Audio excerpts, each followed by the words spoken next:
FM. Online at BBC Sports Scotland. Your smart speaker. And BBC Sounds. This is Sports Sound from BBC Radio Scotland. Scottish football lives here.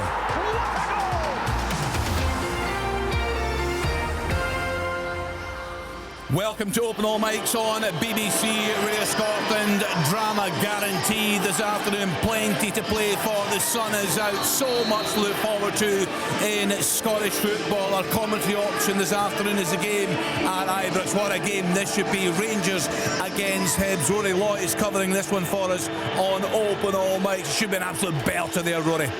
Yeah, it should be a good one, Kenny. Really look forward to it. Rangers free scoring but concede a lot of goals. Hibs on a magnificent run. I'm just waiting for the two teams who are out now just to take shape to see what. I think we know Hibs will go three at the back. Interesting to see what Rangers do, but yeah, really exciting game in store, Kenny.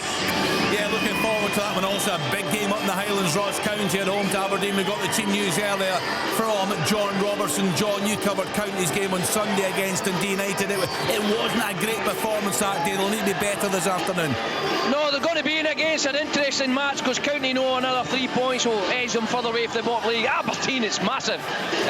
Coming driving to the game, the National Hotel in the Mallard was swamped in red and white. The Red Army has arrived in Dingwall. It's a huge game for Aberdeen for that third spot. Yeah, I have to think game of the day for me is the one down at Rugby Park. Kilmarnock against Motherwell. It must be very tense. Big crowd in there today, Chick. Yes, Kenny, and I have to say, just before kick-off, the Kilmarnock support in that far stand, east stand here at Rugby Park, the 1869 section, they put up a banner. This is the Kilmarnock fans, remember, saying relegation pending. So wow. Optimism is not rife. I don't quite understand how that's going to inspire the team, to be honest with you, but they fired that up just before kick-off. The game is underway. It's been Motherwell with possession of the ball at the moment, but I have no idea what that banner's about, Kenny. Well, I know what it's about, but I don't quite get the reason for it. The goal! It's a goal for Dundee. Wow. Early in the game, Kenny, and it's Simon Murray that gets the goal. It's a driven ball from the right-hand side. It's not cleared properly. He's inside the box and he takes it really quickly and clips it into the back of the net. He's celebrating as he always does with the fans behind the goal. Rather exuberant celebrations, as we all know. And he adds to his tally once again early in this game. Such an important game. Dundee 1, St Mirren 0. That's a brilliant start from Dundee, brilliant start from Simon Murray. We're just getting a look back at it just now, Willie. He does really well. He's really instinctive, Simon Murray. Follows up the clay.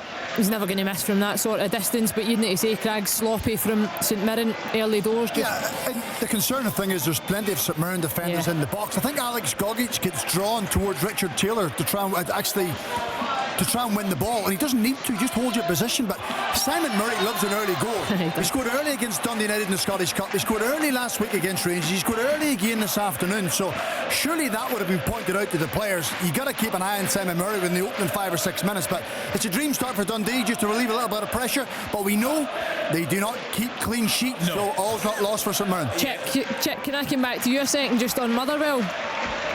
Yes. Yeah, you were saying you had a debate with... Goal. We've got a goal for Falkirk. They're off and running. Who is it? Yes, it's Mr. Arfield with the salute. Oh, a different class. It was brilliant play from Adams down the right hand wing, cuts it back to Miller. It's saved, but it comes out to Arfield. Just bounces out up on the volley. I tell you what, it's quite a difficult volley as well, but he's got the quality. And another goal for Scott Arfield. Brilliant. He knows his way to goal. He also knows his music. He's choosing the tunes in the 5:30 park tonight. He has got a fantastic one to open us out, so stay tuned for that. Leanne, you were chatting to Chick. Yeah, Chick, did they forget that Balmer hadn't started last week? Is that what you were alluding to pre-game? Yes, no, I wasn't. I like thanks for the get out of jail card. Because he had come on and replaced Gordon last week. Yeah, he hadn't started in the game. Aye, I take it the manager had to realise that. Yes, I'm trying to remember and stare at him after the game. You know what? I won't remember. Yeah, Liam Gordon had taken that head knock. He came off after 23 minutes last week. So when you had said that earlier on, I thought it probably is one of those that the manager actually just thinks that he played from the start. Yeah. It's an interesting one down there. It's an interesting one down there, isn't it, Stephen? Because there is definitely this feeling. I think it's fair to say the majority of fans, certainly the ones that I've been looking at down at Kilmarnock, this could be the tipping point this afternoon. This is a huge game for the home team, for both sides, but for Kelly, I think. It is, but we have to remember, Derek McInnes doesn't become a bad manager because of one challenging season, Kenny. I think he's got a little bit more credit in the bank than to want a manager out. Yes, there's been reasons things haven't gone well and his players have underperformed, and Derek will probably feel maybe he hasn't done things right, but I think most clubs would be very keen to have Derek McInnes as their manager. So it's not the be all and end all. However, I think Ian McCall's right. I don't see Kilmarnock getting relegated. I think they're too much to be relegated. However, they want to see significant improvement. There's been significant investment. I'd imagine the players are well paid down there, so they have to start repaying a little bit. The manager takes you so far, but ultimately players have to step up and take a little bit of responsibility as well. Yeah, they could very well find themselves in the playoff. Yeah, Chip. I'm just saying, Craigs, what do you think of that banner? Surely, I mean, you'd think you would get behind your team in this situation, and you have your comments after the game. I think it's the strangest thing for Kilmarnock fans to put up. Well, the thing is, check, if there's 7,000 Kilmarnock fans in there, there's not 7,000 people who've made the banner. You might have half a dozen who've made the banner, and people hold it up sometimes without even knowing what it says on it. So I don't think that's the majority of the fans. That's just a kind of sense of the frustration there is. Relegation, I don't see them being relegated. I think that's very pessimistic. Do you not think it's got a bit... If they finish in the playoff spot, though, you couldn't say, like, if they finish second bottom, I wouldn't say that any of the teams that are going to be in the playoffs in the Championship that you would guarantee that Kilmarnock wouldn't be relegated. I think it's got a very similar feeling to the way it felt when they did get relegated a number of years back. It was the same type of feel, like Kelly have got too much, they won't get relegated, they're a bit, you've been in the top flight for as long as they have been, it won't happen. I think this is a better team. I mean, I look at Ross County last year, who everyone thought were dead and buried and gone, and they blew Wraith Rovers away. But you mentioned age though, Craigs, and you look at some of those players, even like a Danny Armstrong, a player that probably is going to move on at the end of the season. I think there's another couple like him. I think there's another few that have been there, seen it, done it and been relegated before. I think it becomes a psychological thing. I agree. I think Kelly are a better team than what they're shown, but I think if you find yourself down there and you're in that position, I don't think anybody could say they won't get relegated. Yeah, and it's how your players handle it as well. You're talking about the psychology.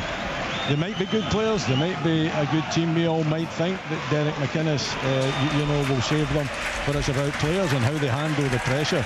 And if you're playing at home and you're seeing banners like that as well, that doesn't help players either. No, so exactly. It's not, I don't think it gets the ability. That still comes into it, but I think the mental aspect of it and how your players actually handle the pressure is more important. I think you get much more out, Willie, players that are looking to go and gain promotion and squeezing more out of that group than you do when you're down there in a dogfight in a relegation playoff position. I think psychologically you're already losing that battle, so I don't think you could say it's an impossibility that they would go down this season. Plus, Leanne, what's happening there is if you're constantly winning in the lower division and you're constantly losing in the top division, then the momentum is not with you either. Yeah, no, agreed, Willie. Well, if they find themselves in that relegation playoff spot, one of the sides they could face would be Ayr United. They're away at Wraith Rovers this afternoon. Alan Preston is there for us. What's happening in the early stages, Alan? Nothing much. Midfield battle so far, Kenny. A lot of good width in the team. Henderson, obviously Murphy for Ayr United. So it's been a decent enough start, but it's just all a bit competitive in the middle of the park. It's still early on here. No chances so far. Still 0-0. Livingston did a right job in Queen's Park in the Challenge Cup final last weekend. Gully, how have things started this afternoon? Yeah, not much to really report here, Kenny. Stephen Kelly getting on the ball here for Livingston, just trying to create something, but not much in the way of any action. Queen's Park trying to hit Livy on the break, but Livingston with the majority of possession, but nothing to show for it so far. Still 0-0 here, Livingston Queen's Park. Rory, you were interested to see how David Gray would approach this game this afternoon. How are things looking there with 10 minutes played? Well, Rangers have had the bulk of possession, as you'd maybe expect. Barry Ferguson not particularly happy with the speed at which the ball's been moved. He's on his players constantly to shift it quicker. Eagleman had a wee flip with the outside of the boot that the manager wasn't particularly happy with either. As for Hibs, they're up in Rangers half at the moment from a throw in. Oh, good strikes, a goal! Dylan Levitt has scored. It's a half volley from outside the box. I think Jack Butland has got to do miles better. It goes through his grasp into the back of the net. Hibs first attack, Rangers 0, Hibs 1. That's a horrendous mistake with the keeper. That's my really first viewing of it. Miles better. I think you're massively underplaying that, Roy. That's an absolute howler. It's something that Jack Butland has done time and time again over the past couple of months. It's right down the stroke. He has to keep it out. Do you know what? See, even if he goes with his feet, he can kick it away. but for some reason he tries to go with his hands in tight to his body, and it's a horrendous individual error once again from Jack Butland. Again, it's the away side who have the momentum at Ibrox. Kenny, do you think it's getting to that stage, Crags, I think, where he's made one too many mistakes. Do you not think? Liam Kelly maybe in an offside position. Sorry, I'm just looking at it here, Rory. I think there might be a Hibs player in an offside position that's impeding the view, slightly in front of him, I would say. He's not looking to play the ball, but I just wonder if he's going to be deemed to be in the line of sight. Has it? He's got to save that. He's got to save it. He's made too many of these mistakes. No, I'm astonished that he's still in the team, if I'm being honest. I think in the past couple of months he's had so many mistakes. Very unlike him, and I understand it becomes a kind of loyalty element as well, and a big position is your goalkeeping position. The TV cameras went to Barry Ferguson, and we cannot repeat what he said. But he is absolutely. I'll tell you what, Craig. Text me, Derek. Craig, do you think he might frustrated? Craig, you think he might substitute the keeper? Well, why would he not? They better do it. Nothing changes between an outfield player and a goalkeeper. Yep, and I wouldn't put it past him. But I can imagine what he's saying. Not that he learnt it from me. No, of course. Not at all. From you, Derek. Yes. Derek, Rory was touching this earlier on when we had the debate about Kilmarnock and Derek McInnes, and you watched their game last week. They were absolutely thumped by St Mirren. What did you see in the players, in their body language, Derek? They weren't competitive enough. You could see right from the off. I mean, the conditions were woeful, but St Mirren fancied it. They rolled their sleeves up, they got on with the job, and it's strange to see a Derek McInnes side being second best, even slow to react to certain situations. But I tell you what, I did sorry, on you go. Yeah, so there should be a red card here. Stephen O'Donnell, I was a straight elbow in the face. The Kilmarnock player down. He's been booked for it. I really thought that was a straight red. He's got away with one there, Stephen O'Donnell, early on. Kilmarnock have a free kick in an interesting area, but that should be a red. Still 0-0 at Rugby Park, Killie and Motherwell. And Kenny, I'm not surprised he made so many changes today, and especially the goalkeeper. I thought McCrory was at fault for 3 of the goals at least, so and that didn't help things, getting off to a poor start. But he'd been disappointed with the application. These players, he set them out to do a job, and they didn't do it. They were second best in every aspect. Did you get a chance to look at that, Leanne? Chick, just you remember you've got the luxury of VAR this afternoon. You're not a championship game, so if you're needing a wee bit of help with the decisions, just come to us in the studio. You've been very helpful to me this afternoon. You're right, it's an elbow in the face from O'Donnell. If I look back at it, I genuinely don't think he's meant it. He's led with his arm, he's caught him in the face, for me a yellow I think is probably the right call. Is intent relevant in that situation? Well, no, but see, when you say it, you talk about the elbow or the arm. If you throw it and you use it as a weapon, he's put his hand out to go and head the ball. Yeah, it's a flat arm. It's more like a palm. Yeah. He doesn't throw an elbow, doesn't throw a fist, doesn't throw a forearm. He puts it up for protection to go and head the ball, and he just catches the player in the side of the face without any real force in it either. So I imagine that's come into it. He also wins the ball. What's a goal? Yeah, goal. Yeah, Livingston have went one up. Louis Smith there, just outside of the left foot. He just curls it at the top corner there. Callum Ferry, no chance. All the fans standing ovation, as they should be. Fantastic goal. Livingston 1, Queen's Park now. Do you know what? Queen's Park fans must be thinking, what on earth are they thinking right now? I mean, they were totally outplayed last weekend in the cup final. They've been dropping down the leagues. They sat during the week as well by Airdrie. Goals in 4 days. Sacked their manager Callum Davison a few weeks ago. It's looking like a really horrendous situation there, isn't it? I think that some of the older generation of Queen's Park's fans will be thinking, why did we turn professional? Yeah. Why did we not just stay as we were?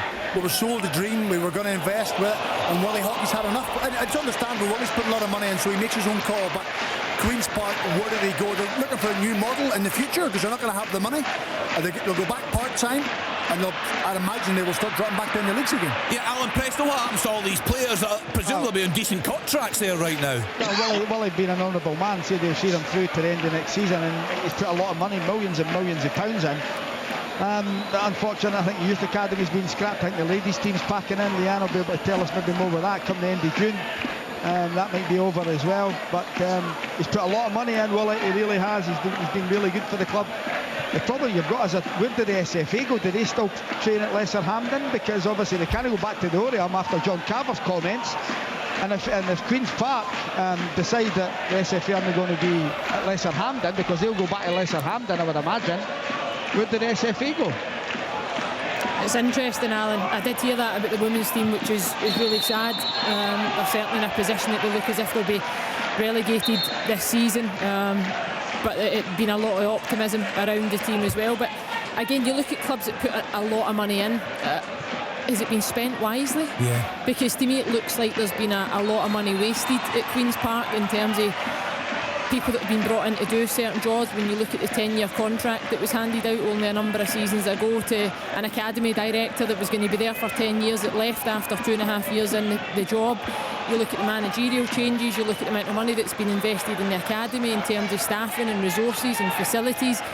Just because you spend money doesn't mean you get an end product. You look at clubs that cut their cloth accordingly, and it works out much better in the long run. So money's one thing, but I also think people have been a bit flash with their cash at Queen's Park, and it's ultimately backfired to the point now they're in absolute freefall. Yeah, it's a worrying time for... Got a goal, Kenny. Yeah, go. Yeah, guess who? Falkirk, Kelvin Miller, he's been on fire.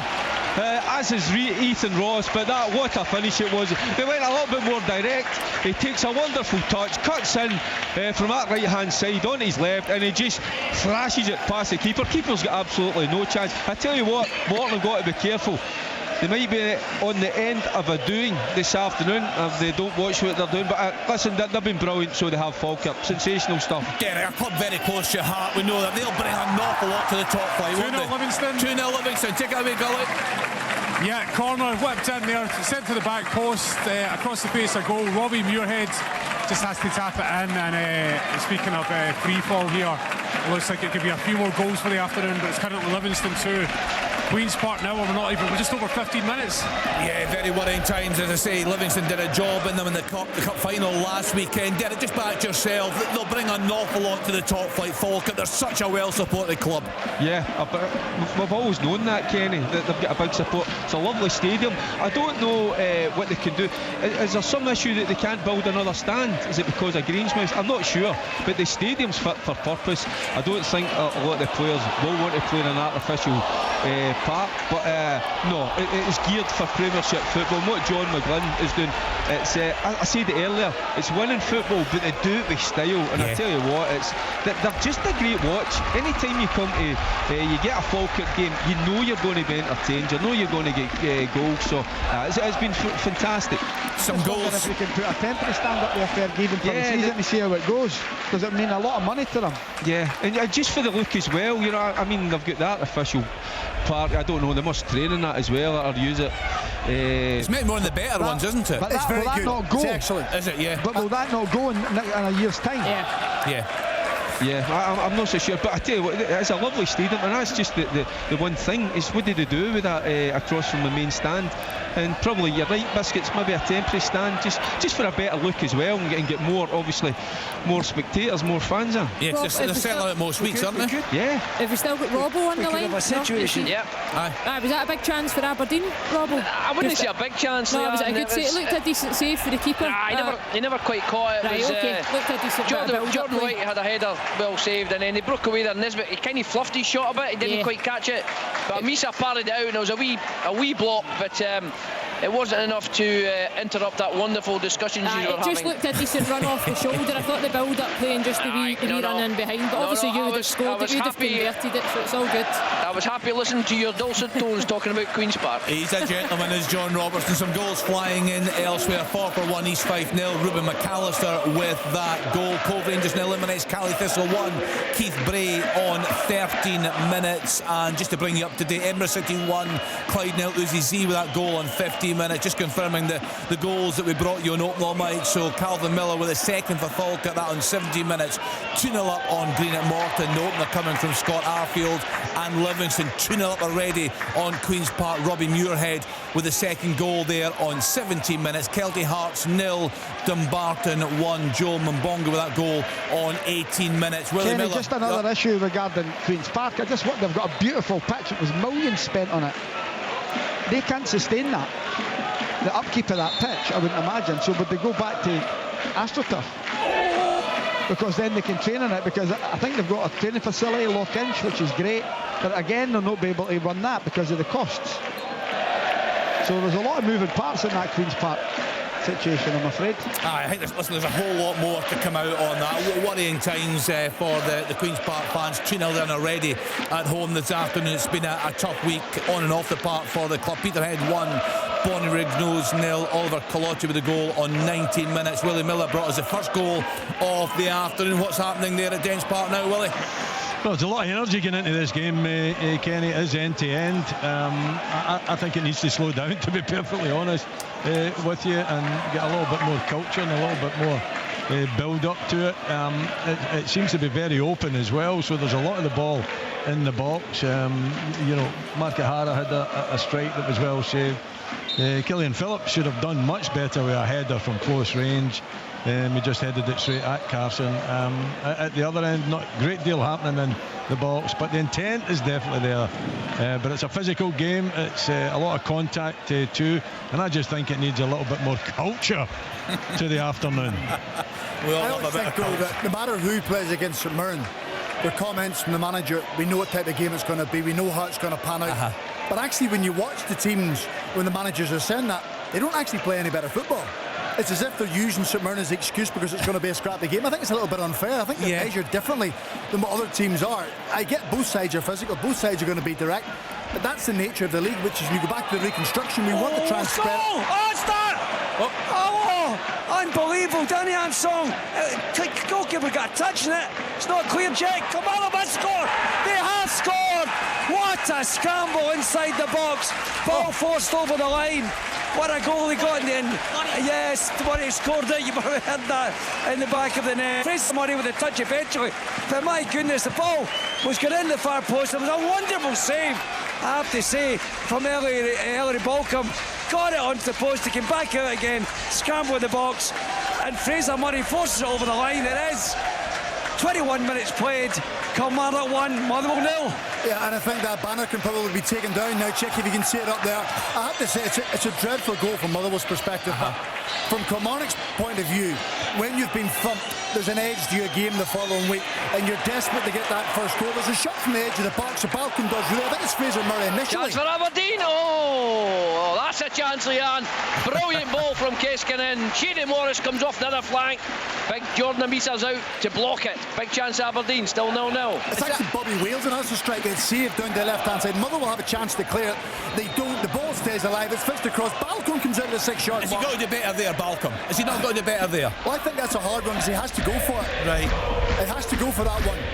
But then there's too many Kilmarnock players in the box and it's an easy goal. But Motherwell under Michael Bimmer slightly worried me. Kenny, I thought last week they were really poor.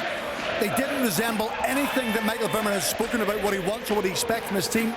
And when you go away from home to Kilmarnock and you concede the first goal, Kilmarnock, and that pitch is a really challenging pitch to go and chase the game in, so they're really up against it. As Crags was saying there, check the banner, I'm sure has disappeared, but a few people getting in touch. What exactly did the banner say? It said relegation pending. Relegation pending is what it said on the far side. They stand. Yeah, I mean, my goodness. Oh, there's a red card here. Oh, I can see a Kelly player writhing on the ground. Yeah, I'm not quite sure. There was a tackle in there. I didn't think there was much in it. It's a red card for a Kilmarnock player. I think it's going to VAR actually. No, is it not a Motherwell player? Yeah, it must be. Player? Yeah. Kofi Bammer makes the tackle, and then somebody shoves Kofi Bammer over. Yeah, I think the initial challenge did look as if it was a bit of a follow through, maybe slightly higher up the shin. If that's what the red card's for, then there was a bit of a coming together there. Crags, I'm thinking that challenge, although the referee looks as if it's actually been the push. I think it's the push that the red card's been shown for. Well, the game's been stopped well with the VAR decision so being made. Has the red card been shown, Chick? No, there's no card being shown at the moment. They just said the red. So we haven't had the announcement. I didn't see a red card getting shown. Possible red card, then it'll be. Sorry, possible red card. Possible red card. So it's a tiny wee screen in here. It's quite hard. And do you know what's hard looking at that pitch? Oh, here we go. He's going to have a look now. He's going to have a look at the screen to decide. But who's it must be player? It must be Kofi Bammer. Kofi Bammer clears the ball. Right. Mate, I don't know what he can do when he clears. I don't know how he can pull his foot back in time because he's in. Because the referee's sorry. Stephen, the referee's Matt McDermott. He's having a look at it just now. VAR's Andrew Dallas, incidentally, the game. There's a lot of debate. I don't think the players have much of a clue what's going on. He's getting a long study at this, and of course, as if in these games we talk. That's not a red card. Sit here. Nah, no chance. No. It's a clearance, isn't it? Aye, look, his leg's high in terms of the follow through, but there's nothing. I don't think he catches him. Do you know what? It's nigh impossible to kick the ball and stop your leg.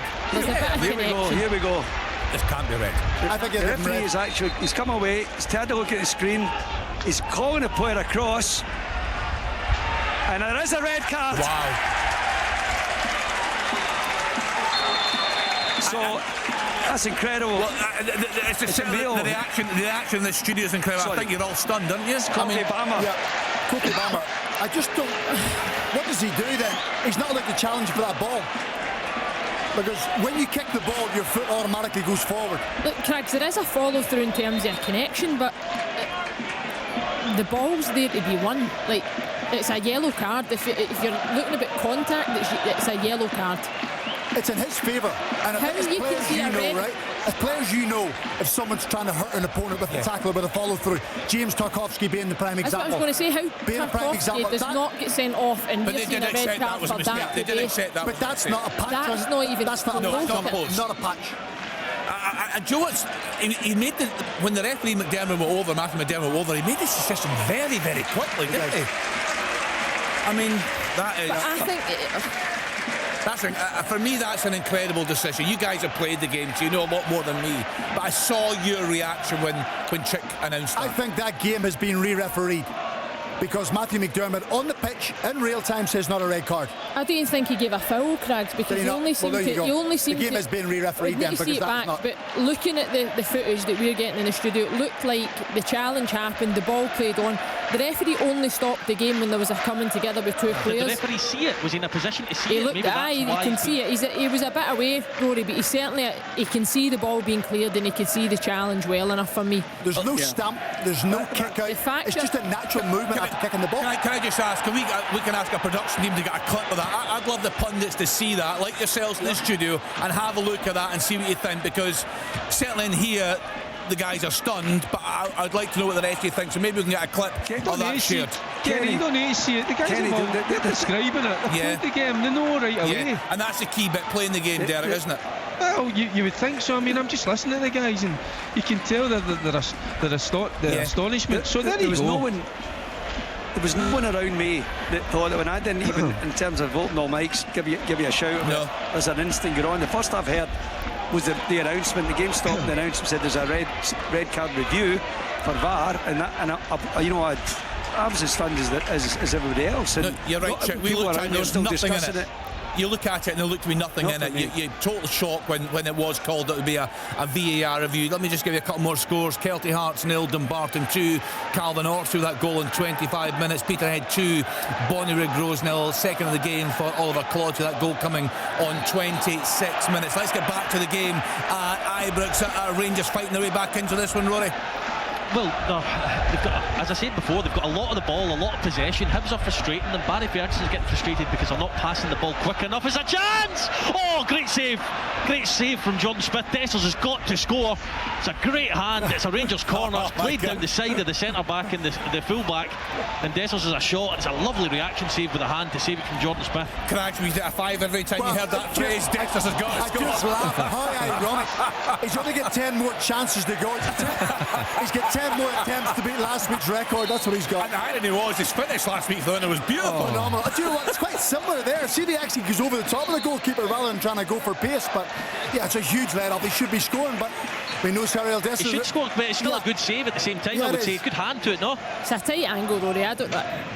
Look, he could have probably lashed it a bit more. I think you better than me, but I think it's so frustrating from Barry Ferguson's point of view because Rangers started pretty well. You know, they didn't move the ball quick enough. I don't think Egerman, he wants width. Egerman's out on this left-hand side, Czerny's out on the right-hand side. I don't think Egerman looks particularly comfortable so far with his defensive responsibilities, and you know, he takes risks. Egerman, I think maybe need to have him further up the pitch. He's coming a little bit deep at times, but you know, Hibs are just frustrating Rangers, and when they're 1-0 down thanks to that, you know, the dreadful error, from Butland, it makes it all the more difficult for them to try and break Hibs down. So Hibs are playing in the counter-attack. Rangers have got a lot of the ball. It's just a case of can they get a goal.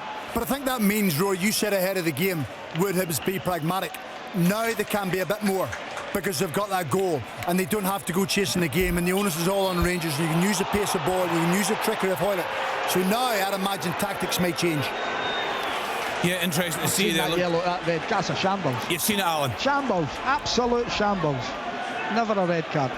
Yeah, I mean it's an incredible decision. We'll get hopefully some clarification. It's not like a golf shot where you hit the ground and your club stops. But the referee's not even booked him on the pitch. What are they thinking? There was no card on the pitch, Alan. So that's the point. It's being re-refereed. We were told games wouldn't be re-refereed, and they are.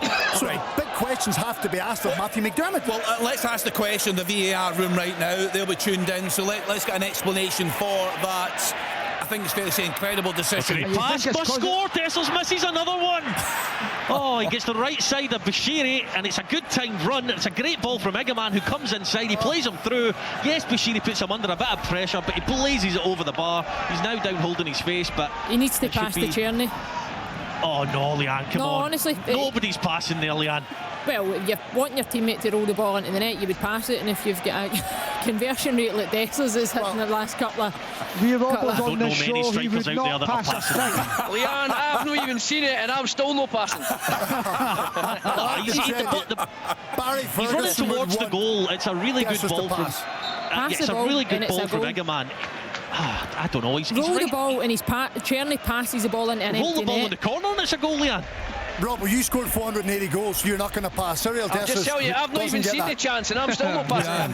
Leanne, you're not winning this one. You're talking to strikers, I'm telling you. Honestly. I would just leave it. You can tell who's a team player on this show. I'm not with you in this one. Never. Right, too many egos.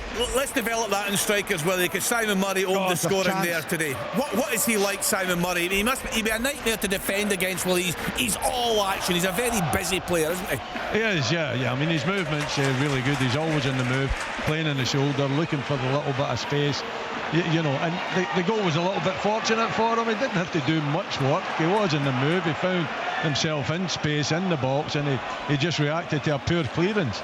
But yeah, he is that type of player that difficult to pin down. I would suggest if I was playing against him that you just have to pass him on. You have to communicate with your fellow defenders, not get dragged out the way. But hey, he's had a good season. What's that he's had this season? I think is that 2019? He's just behind Maeda, isn't he? Yeah, terrific player. Kenny, not only would he be difficult to play against, I think he'd be difficult to listen to.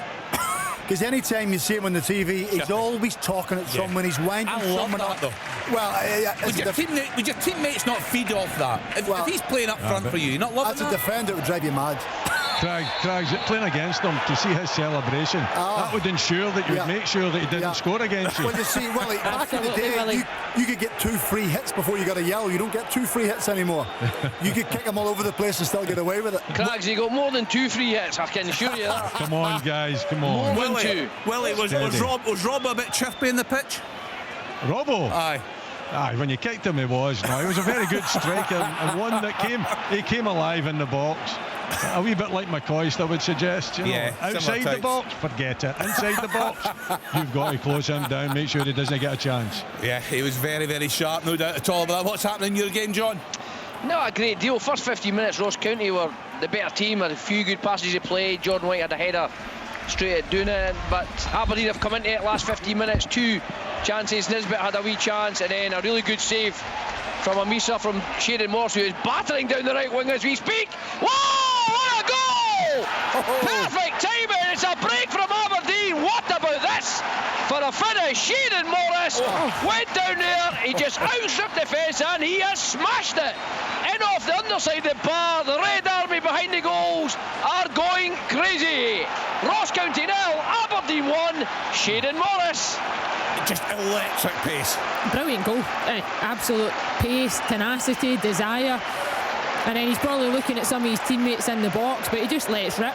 We'll need to see it from another angle. I don't know whether the goalkeeper could have or should have done better, because it looks a really tight angle where the ball's crept in. But take nothing away though. That's what you need in moments to change games and get things going. Well, he may just be starting to dispel the myth that a starting Sheeran Morris is not the same player as the substituted on Sheeran Morris. Yeah, it's about time as well, I would suggest. I've said it before, it was like the anthill mob chasing him. There's people can't get near him.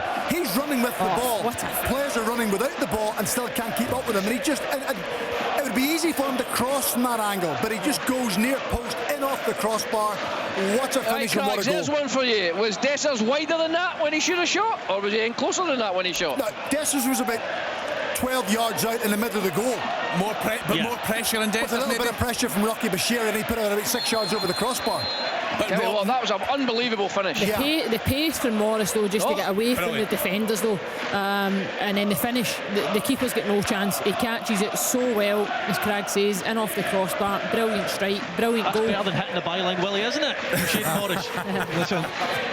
Listen, Rory. See, with that pace, there's just no way that you're catching him. No. You know, if it's a foot race, there's no way. You know, even I've watched defenders, numerous defenders, and they know that he's going to the byline. They know that he's going to. Oh, there's a chance for Nisbet. Oh, what a big chance! Aberdeen have really come alive the last 10 minutes. This time, Guys nicked it on. Oh, that's tight. And Nisbet there, he's just to a swing it. He's not caught it. Another big chance for Aberdeen. They're really getting top of county now. Rory, do you think it was a cross? No. I'm just watching it. It's a magnificent strike, isn't it? What a tight angle that is as well. But Willie, John Robertson described the way you were talking earlier on, Willie, we were talking about reconstruction and the sellouts at Pittodrie, but that away support, it's important we give a lot of credit to the fans. Huge numbers up there today. Yeah, as far as Aberdeen fans are concerned, there's nothing wrong with the league set up as it sits just now. I mean, they're filling Pittodrie, so is Hearts. Alan Preston as well, just in case you thought I was being a little bit biased. Well, I would just keep asking for more tickets for this cup tie. Yeah, well, I'm trying to get one for my son. I might have to put them in. What have you got? Where have you got? You got the Sinclair C5 coming down. Rangers have got a free kick here in a dangerous position. It was Diamandi who fought one round the corner. I think he's seen him coming. Tierney's tried to play a quick free kick. The referee's not set, so big chance here. You'd imagine James Tavernier will step up from 25 yards out.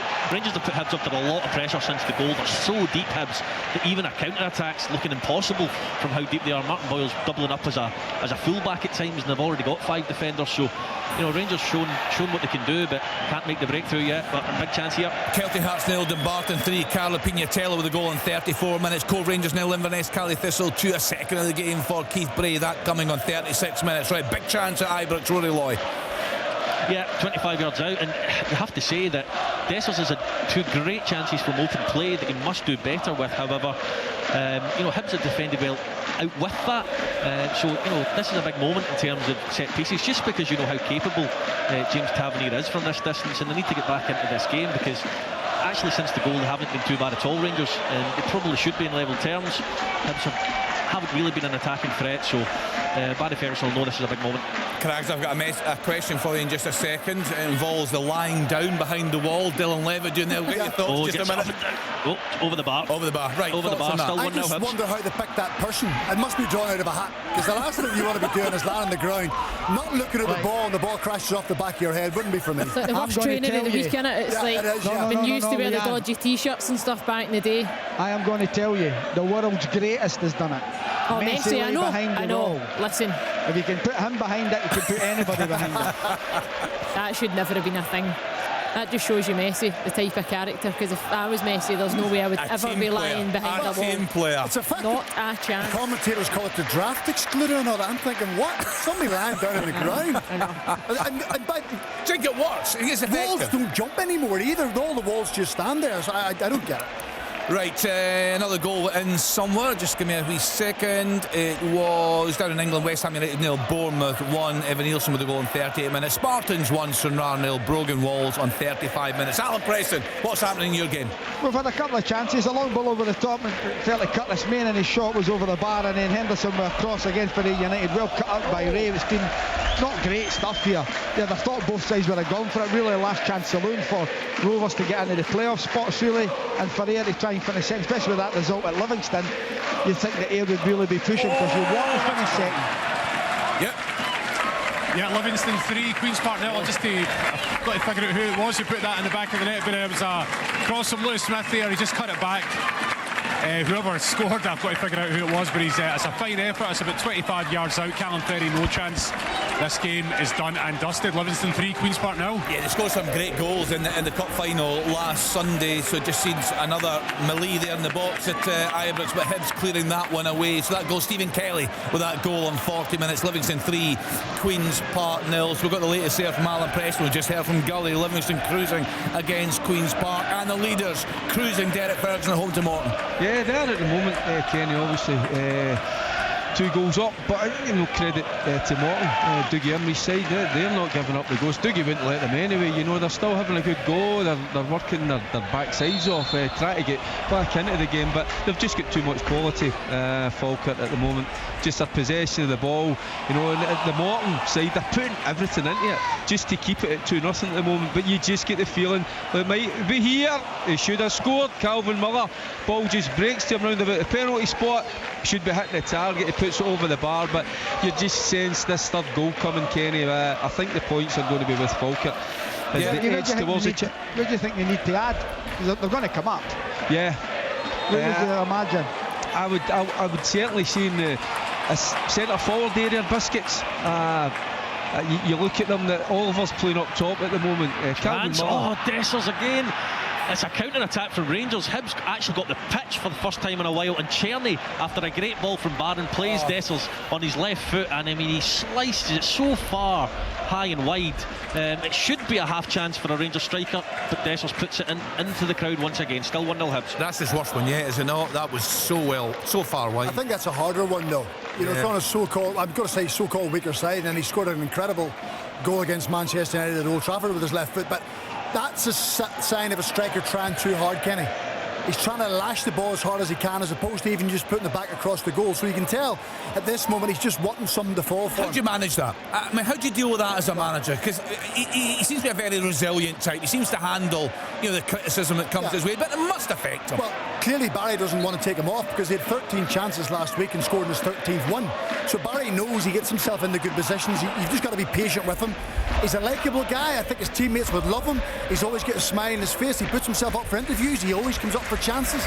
But he just lacks that little bit of finesse when easier chances are presented. The chances as well, Craigs. They're not playing badly, Rangers. Since the goal. Egerman's grown into this on the left-hand side, but ultimately you need your keeper to be saving ones that are, he should be saving, and that's an understatement. And you need your strikers to be taking 1 in 3 chances.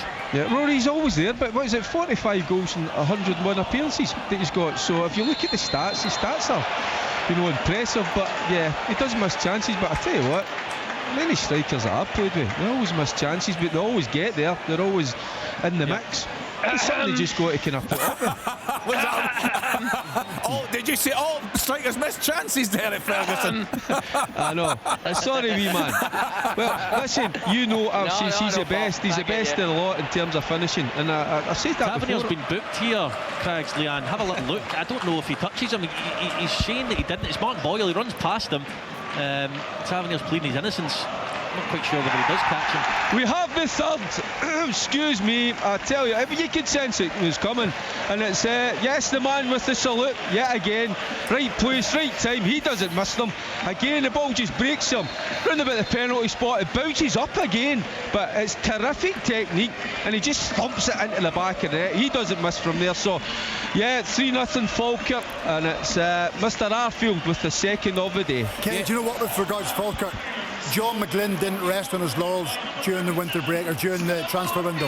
He brought in Scott Arfield, he brought in Eamon Brophy. He's not playing, but he has competition for places, and he brought Luke Graham back from Dundee. Yes. So that tells you, you're thinking, no, we're rolling the dice. We're in a good place here. We're going to kick on. So they've got a squad full of players who have been at the top flight as an apprentice or maybe played the odd first team game, who've got a lot to prove. And that's why I like the look of Falkirk. When they go up, not if, when they go up, it'll be interesting to see how they cope. And that's such a good point, Leanne. I know you've spoken to John McGlynn many times on the championship programme. He has signed so well. He knows the Scottish game. Yep, signed well. He's always in the front foot when it comes to recruitment. He'll be already looking ahead to next season, of course, as every manager will be, and will have made strides to make signings regardless of what position they were going to be in. The thing for Falkirk, when you look at them similarly to a Livingston, is the style and the way that Falkirk play and their identity. will John McGlynn need to change that a little bit to ensure that when they come up that they can survive? You look at Livingston, they've played some good football this season. I've never heard David Martindale speak about pitches as much as he has done this year, because his side are not getting to play the football that they want to play. Livingston in the top flight are a different side, so it'll just be interesting to see how John McGlynn adapts, and that will come down to recruitment, how well he can recruit. But you look at even losing Callum Morrison, you know, the transfer nonsense in January when he lost one of his top players as well, and you need to then go and fill that void. But they've managed to do that, Falkirk, and credit, and Arfield has clearly been a big part of that. I think, Kenny, you've also got to look at the fact that, and we talked about Kilmarnock at the start of the programme here, they stayed in the Premier League under Derek with their home form on the pitch.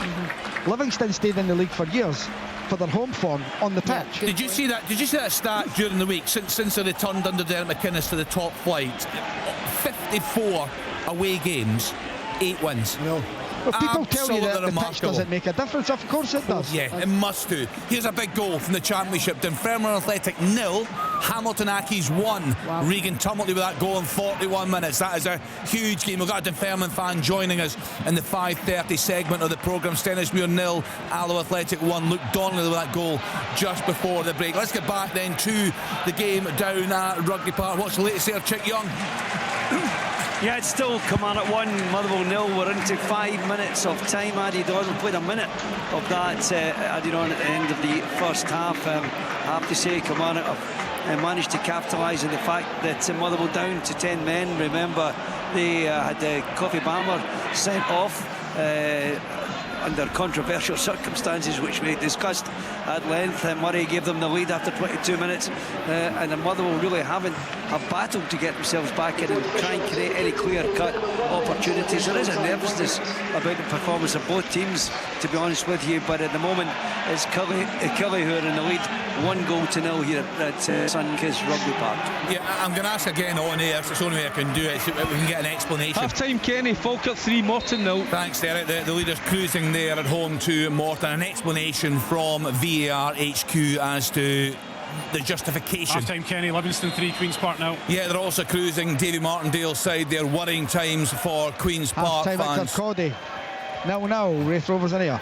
Thanks to Alan there at Starts Park. So the top flight game's still going on. Let's get back to the game at Ibrox. Hibs with the advantage here, but a lot of Rangers pressure, Rory. Yeah, there is. It's not always half-time, Kenny, 1-0 Dundee. Pressure. Thanks, Willock. But there is a lot of pressure coming from Rangers, and in fairness to Egerman, he has got he's grown into the role out on that left-hand side. Czerny looks dangerous, but Obita's done very, very well against him a few times. He's either blocked out for a corner or there's been throw-ins that have been have come from these blocks. Czerny hasn't actually got past him that many times, although he's looked a little bit dangerous from time to time. Rangers have all the ball. But Hibs have been up the park 2 or 3 times. Obviously the goal is a really, really poor one for Rangers to lose, thanks to Jack Butland. But again, Rangers need to come up with the answers here, because Hibs look... Rocky Bashiri, I've seen a side to him as well. I know Dessers did get in behind him once, but he's reading of the game, a side of the game which I never really thought he had. I think it helps that he's playing in the 3, but he's big, he clears the ball from his box, he's prone to the odd mistake, but that's been eradicated recently, and his actual reading of the game today has been excellent. Just looking, John Robertson, at the league table right now, with Kilmarnock winning, with Dundee winning, how concerned are you for County right now? I'm not overly concerned. I know it brings everybody closer, and they will be, they'll be looking over their shoulders. There's no doubt about it. That's as the half-time whistle goes here.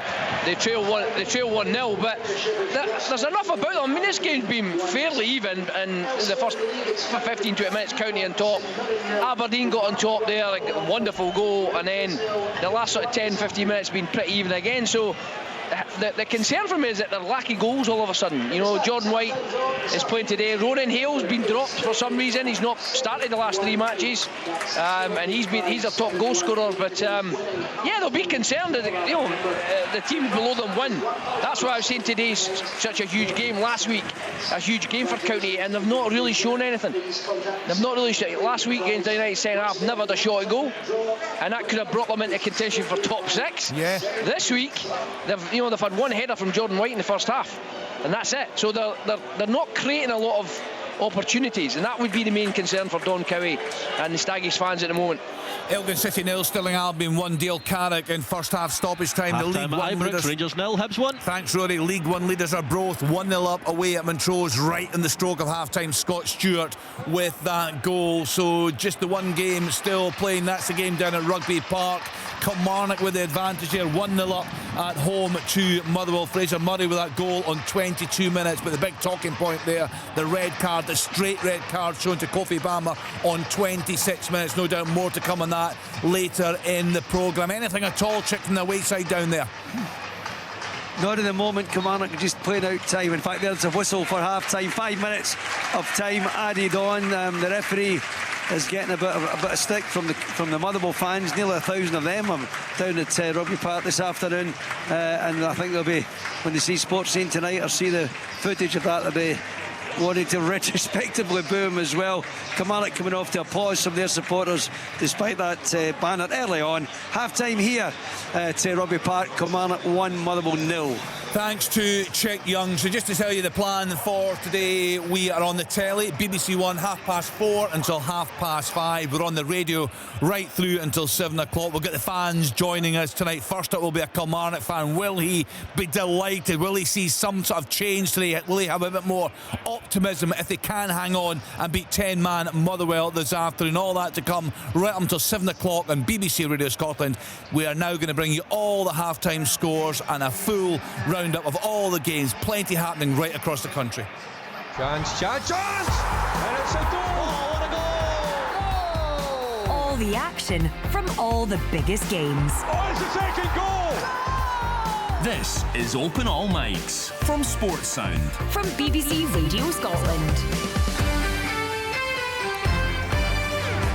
Yes, plenty of drama already in the first halves across the country this afternoon. I'll give you all the scores in the next couple of minutes. Our commentary match this afternoon comes from Ibrox. Rangers are home to Hibs. Let's hear from Ian McCall and Alistair Lamont. Hi Kenny, half time at Ibrox. It's Rangers 0, Hibernian 1. Rangers heading towards a 5th successive defeat at home for the first time in their history, and the goal that has given Hibernian the lead came as early as 8 minutes when a corner was cleared to the edge of the penalty area, picked up by Dylan Levitt, who struck it pretty sweetly. A low ball skimming across the grass. It went through a ruck of players. It looked like Jack Butland had got down and would have been able to keep it out, but it squirmed under his body. It's another error by the Rangers keeper, who has allowed mistakes to creep into his game in recent months, and that has given Hibernian the advantage at half time. Rangers have created opportunities and have dominated the game, particularly since that goal when Cyril Dessers had a couple of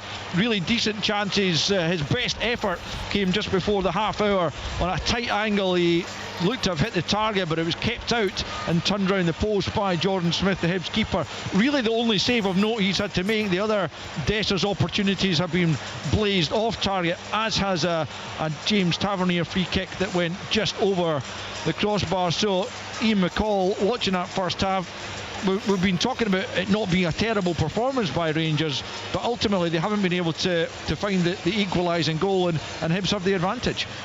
Yeah, they have. I mean, the Hibernian back three has been excellent. The Hoylett and Boyle playing behind Kukarevich are working ever so hard behind the ball, and almost, I'm not saying they're sitting in, but you know, when the Rangers lose possession, they try to get at Rangers. Rangers down the left hand side, Eagleman looks as if he's playing out of position. Jefty's defending in isolation, i.e. 1-on-1. I don't think it's good enough for Rangers. Yeah, it comes down to it as well. Dessers has had 3 chances. I know you thought one of them was hard. I think if you've got a number 9 in your back and you play with Rangers, I think you've either got to go and try and cut in and score with the right foot or hit the target with your left. The other 2 chances, he did well with one. Another one's he's just got to score. Ultimately, the game comes down to a goalkeeping error. I mean, I think, you know, it came through a ruck of bodies. I don't think it was as big a howler as the last couple, but in itself, even saying that is a bit damning. Rangers have been okay. I think changing Raskin for Barron and Raskin playing the deeper one, I think they've got to go like that. I think he's more positive and he can still get up the pitch from there. Rangers haven't been poor. Hibs have defended really well and they've got a little bit fortunate with their goal. Yeah, they have, but they do have the advantage, looking for a first win in the last 25 meetings with Rangers, a first victory here since December 2018. If they can hold on or indeed add to their advantage at half-time, it is Rangers 0, Hibernian 1. Yeah, head-to-head there, a dreadful error from Jack Butland once again from the Rangers keeper. Let's then get to Dingwall. Ross County at home to Aberdeen. Get the half-time report from John Robertson. Yes, and it's the visitors who are the happier team here. They lead by that one goal. It was Ross County started well though. The first 15 minutes they were on the front foot, some lovely passes of play. Only the one real effort to speak of, the ball whipped in, and Jordan White's header from 14 yards was straight at Ross doing a comfortable save. Aberdeen slowly got themselves into the game, and the first chance they had was an effort from Nisbet, who shot across the goals. It was blocked. The follow-up was scrambled away by the Ross County defence. Then Shane Morris was put clean through, but big Jordan Misa came out and managed to block that effort. And then after 33 minutes we got the goal, and what a goal it was. Ross County were on the attack at a corner. It was played in, it was knocked down. It was cleared to about 30 yards out, where Shane Morris picked up, and he just ran down the right hand wing and just knocked it past Lapata, left him for dead with space, kept going despite 3 county players chasing him. He cut in from the right hand side, and from an acute angle he smashed the ball high in off the crossbar and into the roof of the net, and the Aberdeen fans behind the goals went into overdrive. Nisbet then had the half chance. 2 minutes later he got through, he missed Curie's shot to put Aberdeen further ahead, and then with just 5 minutes in the to go, Ross County showed their teeth again. The ball dropped to Conor Randall, who smashed a shot from 25 yards, about a foot over the bar. But it's the Aberdeen fans that are joyous at half time. They're bouncing behind the goal because they lead at the interval. It's Ross County 0, Aberdeen 1. Next stop, Rugby Park, Kilmarnock at home to Motherwell. Let's get the half-time report from Chick Young. Well, in the background you can hear AC/DC playing Highway to Hell. Kilmarnock fans thought that's what they were on at the start of this game. Perhaps not, maybe not at all, because they're leading by 1-0. That goal came after 22 minutes. Fraser Murray, the scorer, after an effort was touched onto the post by Ellery Balcom. There was a bit of a scramble inside the box, and it was forced over the line by Murray to give Killie a lead. In the wake of that, just 3 minutes after that, in fact, there was the most dramatic moment probably of the first half. Kilmarnock Motherwell rather were put down to 10 men. Coffee Bammer red carded. I now have had a look at it as well as my chums in the studio, and it's as ridiculous as I thought it was at the time. The game was stopped, and there was an announcement about VAR having a look at a possible red card, and so it turned out to be. He was sent off, but for me the challenge was, I'm not even sure it was worthy of a yellow card. In any case, Motherwell down to 10 men.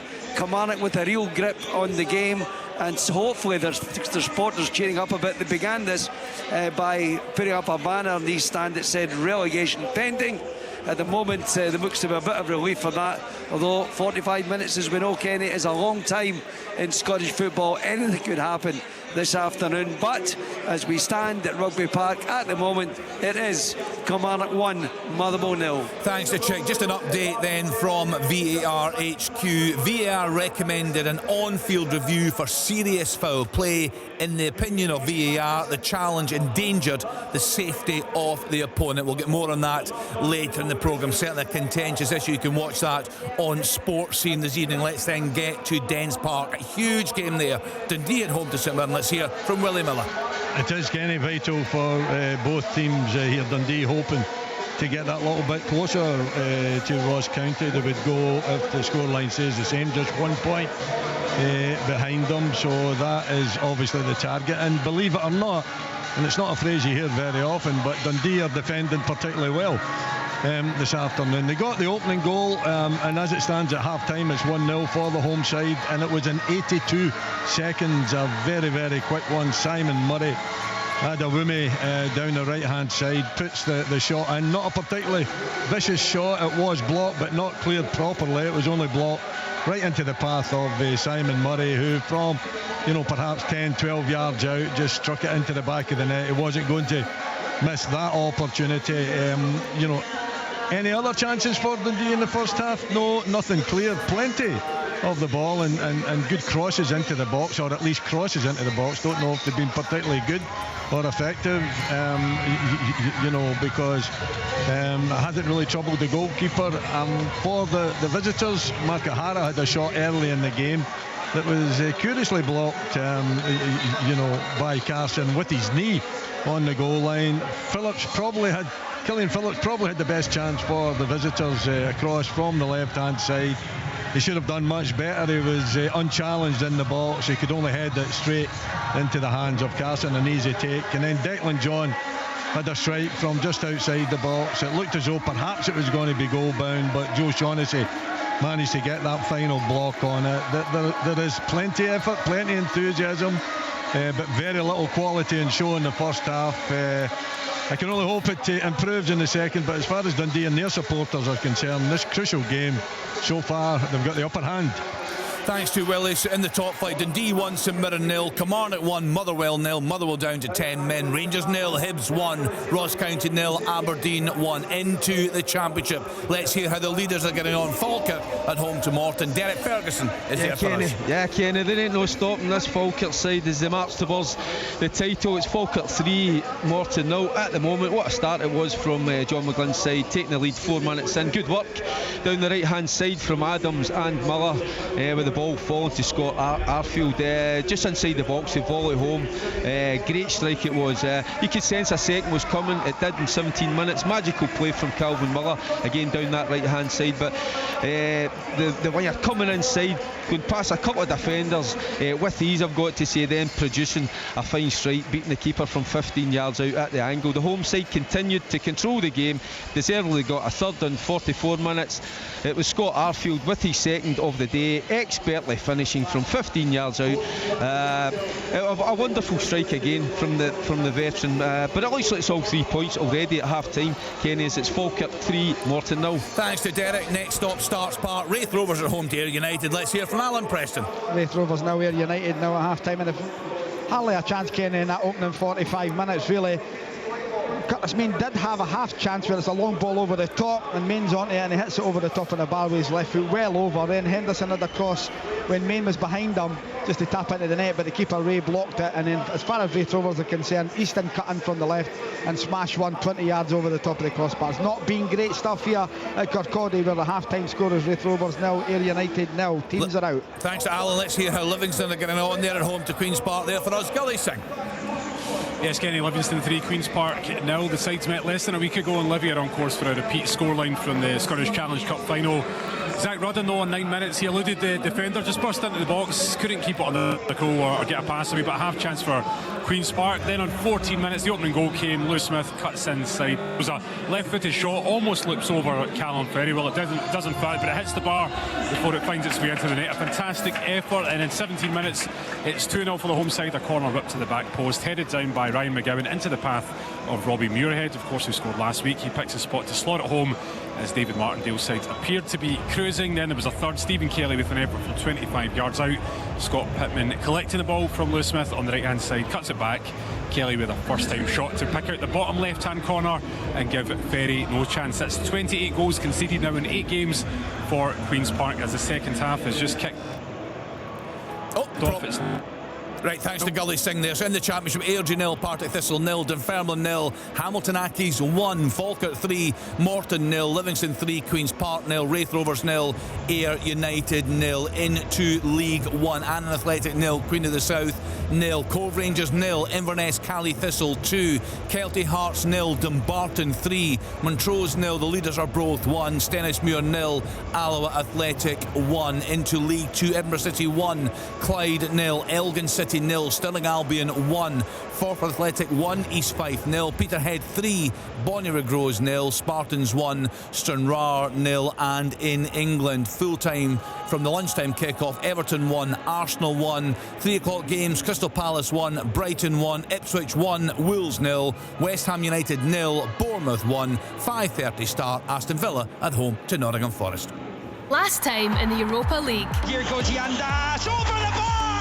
Rangers go through to the Europa League quarter-finals! Look at the scenes in here. Some of these Fenerbahce players were very, very good, but Rangers found a way. European football lives here. And they will face Athletic Bilbao for a place in the semi-finals. Catch the first leg live from Ibrox. Rangers in the Europa League. This is where they come to life for sure. Thursday from 6. And Charlie rolls it home. Listen on digital radio or ask your smart speaker to play BBC Radio Scotland Extra. You're listening to Sports Sound on BBC Radio Scotland. As you've just been hearing, a big week ahead. Full coverage from 6 of Rangers against Athletic Bilbao in the quarter-final of the Europa League. Of course, Sports Sound tomorrow, 2 top-flight games kicking off. 4 top-flight games for you this afternoon, including the option of commentary. So once again, a choice of listening on BBC Radio Scotland. Stick with us on BBC Sounds and 92 to 95 FM for Open All Mics. For full commentary of Rangers against Hibs, tune to Radio Scotland Extra Digital and 810 medium wave, and both options are available online, bbc.co.uk/Sports Scotland. Football from Sports Sound. Brilliant drop of the shoulder. From BBC Radio Scotland. There's no substitute. Welcome back to Open All Mics on BBC Radio Scotland. Leanne Crichton and Stephen Craigan in the studio with me here, just waiting for the game to kick off in the second half at Ibrox. Leanne, we spoke before the game about the remarkable job that David Gray is doing there. Stephen suggested if things continue, he could even be a contender for Manager of the Year, because there is no doubt at one point he was under huge pressure. He was, yeah, and he's managed the situation really, really well. And this afternoon will suit him. You know, look, the expected goals from Hibs in the first half are 0.02, so it tells you how dominant Rangers have been, but the chances that they pass up. And I think in the transition with the pace that Hibs have got middle to front as well, and the types of players in their team, i.e. Martin Boyle, that can go and cause you a bit of damage, just soak up the pressure, be really defensively robust and organised. I think Ian mentioned that the Hibs back three had been outstanding, defended their box really, really well. So look, they've got themselves into a wonderful position this season, having had a horrendous start. But David Gray, all credit to him, but I think credit to Hibs as a club as well. They've stood by him, they allowed him the time and the perseverance to go and get it right, and he's managed to do that. So it'll be interesting to see how this afternoon plays out at Ibrox, if Rangers can find a response, which they have done in many occasions under Barry Ferguson, but I don't know whether that will be today or not. Grand National is underway, Kenny. Oh, that's a good point, Alan. I should have flagged that up. We'll take the closing commentary from that if anyone's got a wee bet on, if you're in a sweepstake. I've got creosote, brilliant over fences. See, you set yourself up for that joke, didn't you? You did. Right, okay, yeah, the Grand National's underway, so we'll get the last minute or so for you on Open All Mics. It's going to be busy, Stephen. You look at the games in the top flight, they're all so finely balanced right now. Well, they are, and when you think about that sixth spot that St Mirren were full of hope coming into today, Motherwell were, and Hearts are sitting at home thinking, all we need to do is win tomorrow as it stands, and they get top six. Right, here we go. Closing stages of the Grand National. Chance Manila Kakuna, Nick Rocket coming into it, brave man's game. Last year's winner, I Am Maximus, jumps up alongside them as well. Can he repeat history? Iroko's in behind him, still with a chance as well. Then Senor Chief Hewitt, and then after those, Minella Indo. All to play for, the last fence in the National. Nick Rocket goes on, narrowly from I Am Maximus in second place. Meeting of the Waters and Manila Kakuna, 3 and 4. In fifth place comes Grange Clare West. Iroko in sixth place with work to do. Now they're on the long run to the elbow. I Am Maximus and Nick Rocket, they lock horns together. 3 lengths clear of Grange Clare West and Meeting of the Waters. Nick Rocket very game, trying to fend off last year's winner. I Am Maximus, Grange Clare West in third place. Nick Rocket is going to win the Grand National for Willie Mullins and his son Patrick. What a family day out at Aintree. Nick Rocket has won it from I Am Maximus, Grange Clare West. Iroko, Meeting of the Waters. Senior Chief next, then came Hewitt. Minella Kakuna, Minella Indo next.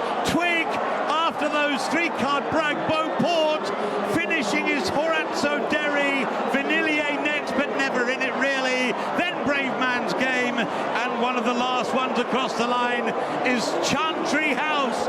So Willie Mullins wins it again, this time with Nick Rocket, and Patrick Mullins on board An extraordinary 1-2-3 then for Willie Mullins. Yeah, terrific commentary there. The closing stages of the Grand National, the second half's underway across Scotland. All the action, of course, on Open All Mics. Let's then get to the game at Ibrox. Although Hibs are no doubt the form side in Scotland, you'd have to see this as a bit of a shock this afternoon, Rory Lloyd, given the way that David Gray was speaking about Hibs' record in recent times there. I don't know if I would go as far as shock. I think Hibs have got the players to hurt Rangers. It's just whether Rangers can get out of this little bit of a slump at home and try and, as I say, move the ball quicker, Kenny. It's a little bit laboured at times, and that's a big frustration of the coaching staff on the side. They did, in the second period of the first half, manage to get on top of that, and I do agree with Ian that the back three of Hibs has been good, but they passed up two wonderful opportunities. Hibs haven't really shown much out with the goal, so it'll be interesting to see as the game opens up and Rangers commit more bodies forward if they get more room. I don't think coming into this game outsiders would have said Hibs were expected to win, but I think a shock would probably have been too far given how ropey Rangers have been.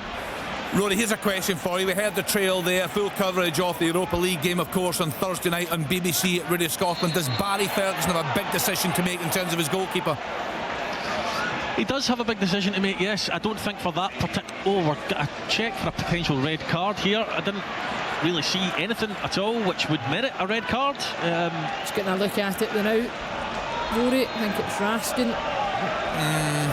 He catches him quite high, but it's not enough in that. No, I don't think so. I've said that before. No, it's almost his heel that catches him, but both players look to me just to be trying to play the ball right in the centre circle. So they're having a check. I just get the feeling both players go to ground. They're both trying to nick the ball. And Trent, no red card, played on. Trent just gets there before.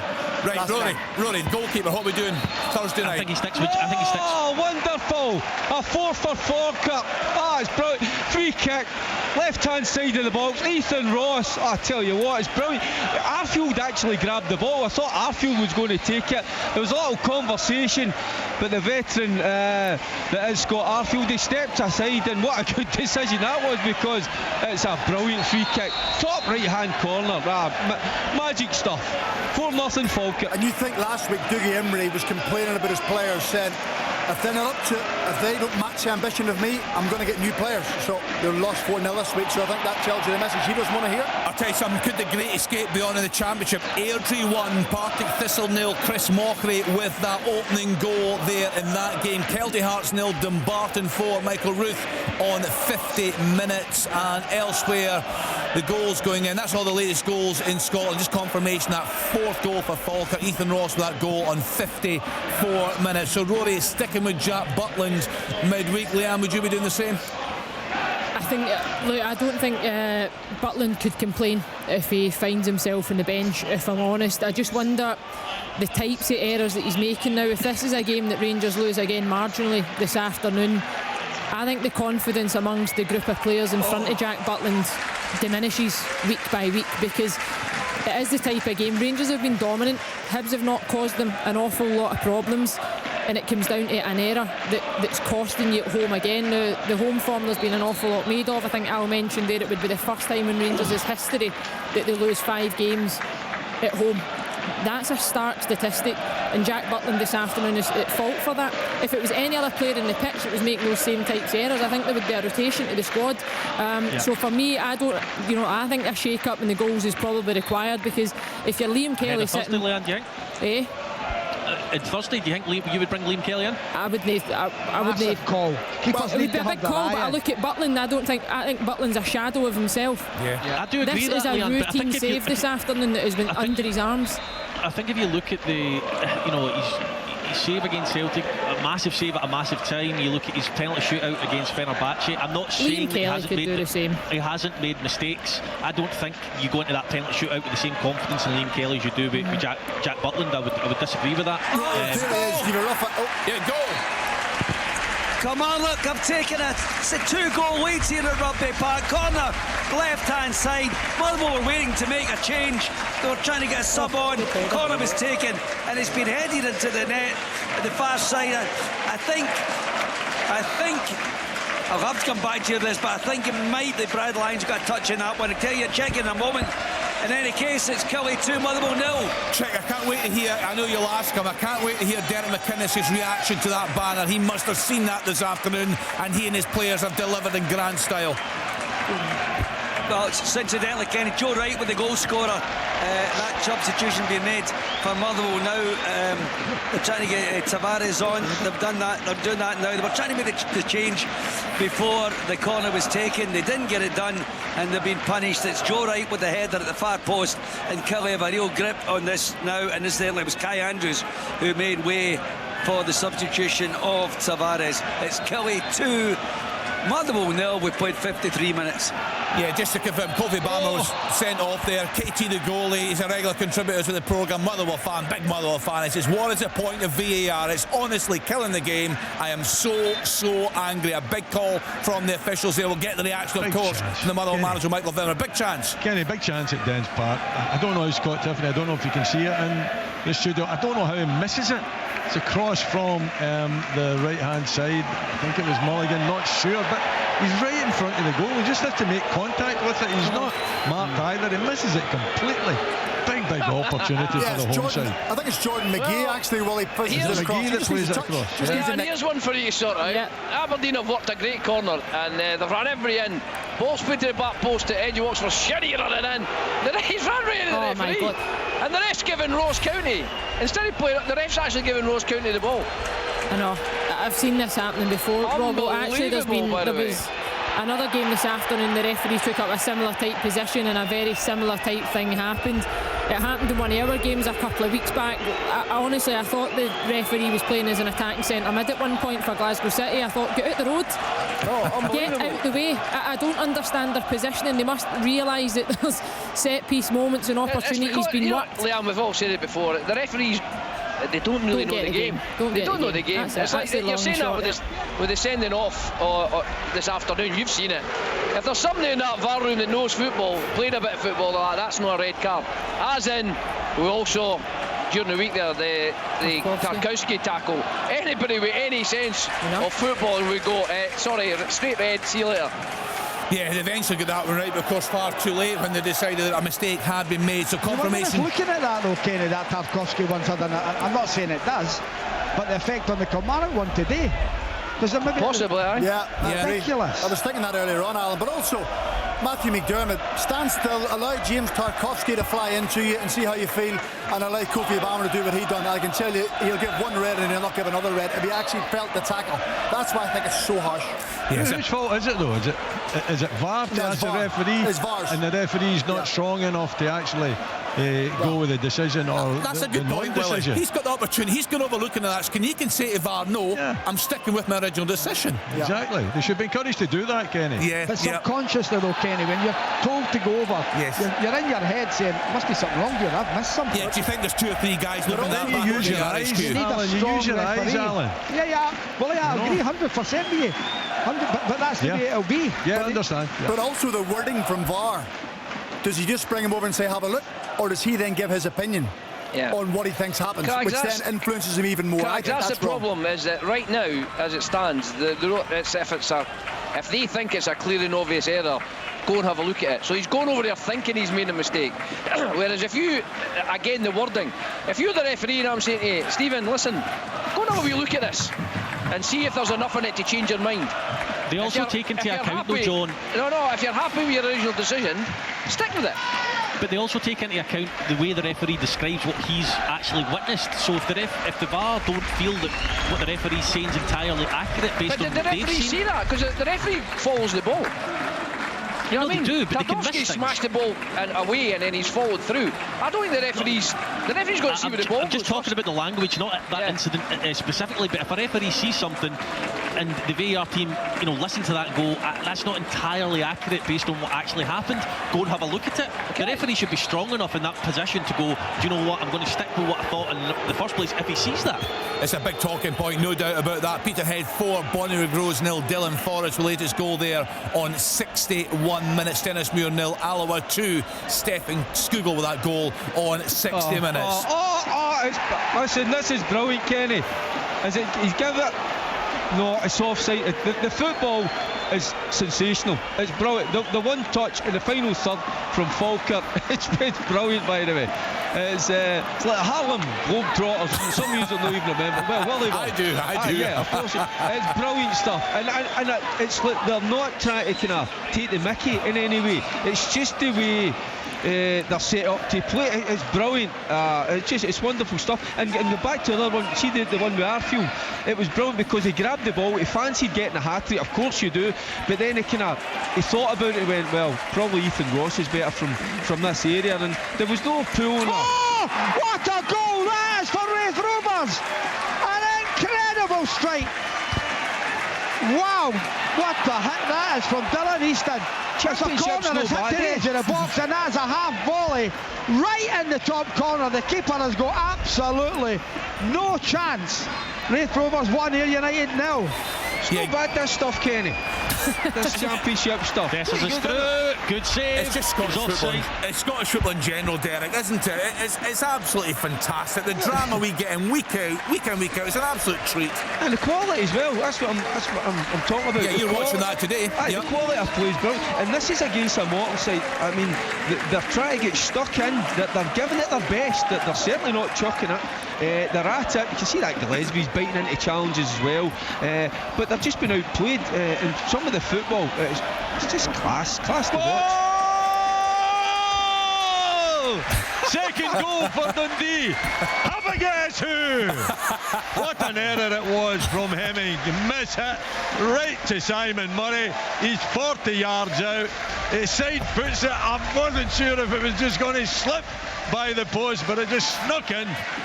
The other side, the right side of the post for Dundee to take that 2-0 lead. He's enjoying himself over there with the fans again, as you can imagine. Brilliant celebration. First problem of the afternoon, Kenny, for Kilmarnock. The injury here, they've had to take off Lewis Mayo. He's been replaced by Calvin Ramsey.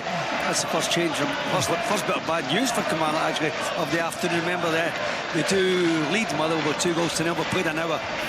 Zach Hemming. He spends about 10 seconds on the ball trying to clear it up the pitch. Kicks it straight at Simon Murray, hits him on the head, bounces down to the feet of Simon Murray. He's now out of position and Simon Murray rolls it in to the back of the net. That's it around Hutch. Hutch beat Dundee United tomorrow. They're sick. Worst case scenario. That's how it sits. Yeah. Doesn't it? That's how it sits. On Monday. Yeah, we can't wait for these pictures. That could be in one of these bloopers tapes. That's a horrendous one there. Kenny, it's a laugh because the amount of comments that I hear and see constantly about female goalkeepers. There's a fight going on here. All right, hold on. This could be trouble for Motherwell. It's real bad. The players rolling up against one another. There's going to be trouble. I do think Tavares is going to be in trouble here. Could be another red card. The referee's calling them over. The red card's out. It was a real Barney in the wake of that. I think the first card. There's another debate going on about who's in trouble. I think it's Dom Thompson. It's a left back. Get sent off. No, it's a left back. Dom Thompson, number 56. Dom Thompson, yeah. There's a fight on the touchline now. Oh my goodness, there's a battle. Dom Thompson is now having a fight. Oh my goodness. In the dugout in the Kilmarnock technical area. There's a real Barney going on. This has gone crazy. Scottish football. It's never a red card. I don't like the way he's rolling about there. I don't like the Kelly players rolling about the ground there for starters. I don't think it's a red card. I think it's for the headbutt, isn't it? Attempted headbutt. That's all I can imagine. It's not for the tackle. What, on the ground? Yes, I think he may put his head towards the player on the ground. All right, okay. Who does I've missed that, rolls and flips and whatever you want to do. But I think it was the gesticulation of his head towards the opponent's head. That's what I think the red card's for. So here's a bit here. I'm just looking here. So he's gone off the pitch, and someone's he's going to look. He's going to have a look now. Check. He's going to look at the monitor. Well, it doesn't look like a red card. I don't know what it is. I think Dom Thompson's already been sent off. Leanne, what have you seen? Leanne, what he has been sent off, but they're reviewing it, Chick, so there's a good chance that he might stay on the pitch. But how was his reaction when he was sent off? He's also involved in the technical area with players are approaching him. One of the Kilmarnock staff is touting him on the touchline, saying that he would take him a square go down the touchline. I don't know how he's supposed to behave. Right, let's sort that out. Chance at Ibrox, Rory. Yeah, it's a chance for Hibs, who've started really, really well in this second half, I must say. There's been so much happening elsewhere that I didn't want to come in, but they've been really good. Bajrami's come on for Czerny, which I assume has been planned. They're checking a possible penalty here, by the way, for James Tavernier's handball in his own box. It looked to me like it hit his hand. Right, here we go. It did deflect off the player in front of him. Leanne, have a look. There's your first look. Oh, no chance. Right, okay, back to Rugby Park. Stephen Craigan, you don't think? No, I don't think it's a red card. No, he's not. He's staying on. Yeah, it's not a red card. He's had a look at the monitor. The referee, Matt McDermott, he's reviewed it and he's just given him, I think, a yellow card. He stays on the pitch. Do you know what, though? That decision caused mayhem after it on the touchline, didn't it? That decision. But also some of the Kilmarnock players goading Dom Thompson when he's walking off the pitch. There's no need. No. They obviously think he headbutted him. He didn't. Clearly wasn't a red card. That's mental. Yeah. Right, okay, again, VAR HQ, if you're listening, we'd like some guidance on that. It's held and the punters certainly appreciate that. We get some clarity on what's happening there. So, well, I think there, Kenny, the VAR's done its job, because the referee's looked at that. He's seen that there's been a coming together. He's obviously felt that Dominic Thomas is lashed out, or he's had a bit of contact on it. The review's come, he's looked at it again, he changes his decision. It's what he should have done in the first half. And I think the player who was supposedly headbutted, he needs to have a look at himself. He's rolling about the ground. That was ridiculous. Shocking. He did not make any contact with him at all. It's hard to see who that was, actually, wasn't it, if he was flat out of the ground. It's very, very poor. It just shows you VAR will find you out. If you've not been touched, VAR will find you out rightly. Yeah, good call from Barry, you're right. It's not a foul, I've just seen it. Is it not a foul for Motherwell? Exactly. It looked like it was, Alan. Yeah. Exactly. He leaves a bit on him, Alan. Crazy. Right, okay. Some goals. Oh, he's hit the bar. It's a wonderful through ball. At times he's run to perfection. He smacks it with the left foot. It comes back off the bar. Still, Rangers nil, Hibs 1, but more promising sign from Rangers. That's the first time they've actually looked lively in this second half. It's actually a cultured finish for Bajrami. He's got a lot to do though. He's underperformed. He has, but look, he takes that in his stride really well. He waits in it, he gets his feet sorted. He makes a really good connection. You can see what he's trying to do. Just comes off the crossbar. It's unlucky. And another news, Raith Rovers are right behind Partick Thistle now. Aye, for that final absolutely, place. Alan. Right, okay, let me give you some latest scores. So West Ham United 1, Bournemouth 1, Fulkrug with equaliser. Stranraer equalised away at Spartans. Max Guthrie, just confirmation, it's a while back now. It's been crazy the past few minutes. Alan described a wonder goal from Dylan Easton, 1-0 up at home to Ayr United. The second goal of the game from Simon Murray, a calamitous mistake from the St Mirren goalkeeper there, 2-0 up to the home side. And latest goals, that's you up to date with all the goals. That's a real bad injury for Finlay Pollock here. It's a race into the corner and he's sprinting full pelt, and you just see him pulling up with his hamstring. He's distraught. He's in tears. Absolute tears, a young man. Kenny, can I just say what a battle it's going to be to avoid 11th place in the Premiership? Right. You know, when you look at the table of Dundee, Ross County, Kilmarnock, Motherwell, St Mirren, 4 points separate 7th to 11th. 4 points. So it's going to be great, isn't it? Clubs are looking over the shoulder. Sterling is in trouble here. Hibs could be in. Campbell's bearing down on goals. Is he going to square it? Is he going to shoot? Oh, he drags it wide. Oh, it's a really, really poor decision from Campbell. Sterling gets caught on the ball. Boyle nicks it off him. And Campbell goes through. Yeah, I'm not sure there might have been a foul in the build-up there. Yeah, Kenny. Dom Thompson's getting absolute dog's abuse from the Kilmarnock fans down here every time he's near the ball. I think the feeling is he was yellow carded, then he got involved in the technical area, the Kilmarnock technical area, for which he should have received another yellow card and consequently red. That is the feeling round about here at the moment, and there's a lot of anger from the Kilmarnock fans. Well, the Kilmarnock fans also, I don't know who it was, the Kilmarnock fans need to look at their own player who was rolling about in the ground there, but we hate that stuff. And their substitutes that were on the touchline chasing Dom Thomas down the touchline looking for a fight. Yeah. You can clearly see that on the screen. But while that may be an offence, it doesn't. I mean, there are two separate incidents going on here, are there not? I think there was more than two. There was about 7 incidents going on. Everybody was involved. Okay.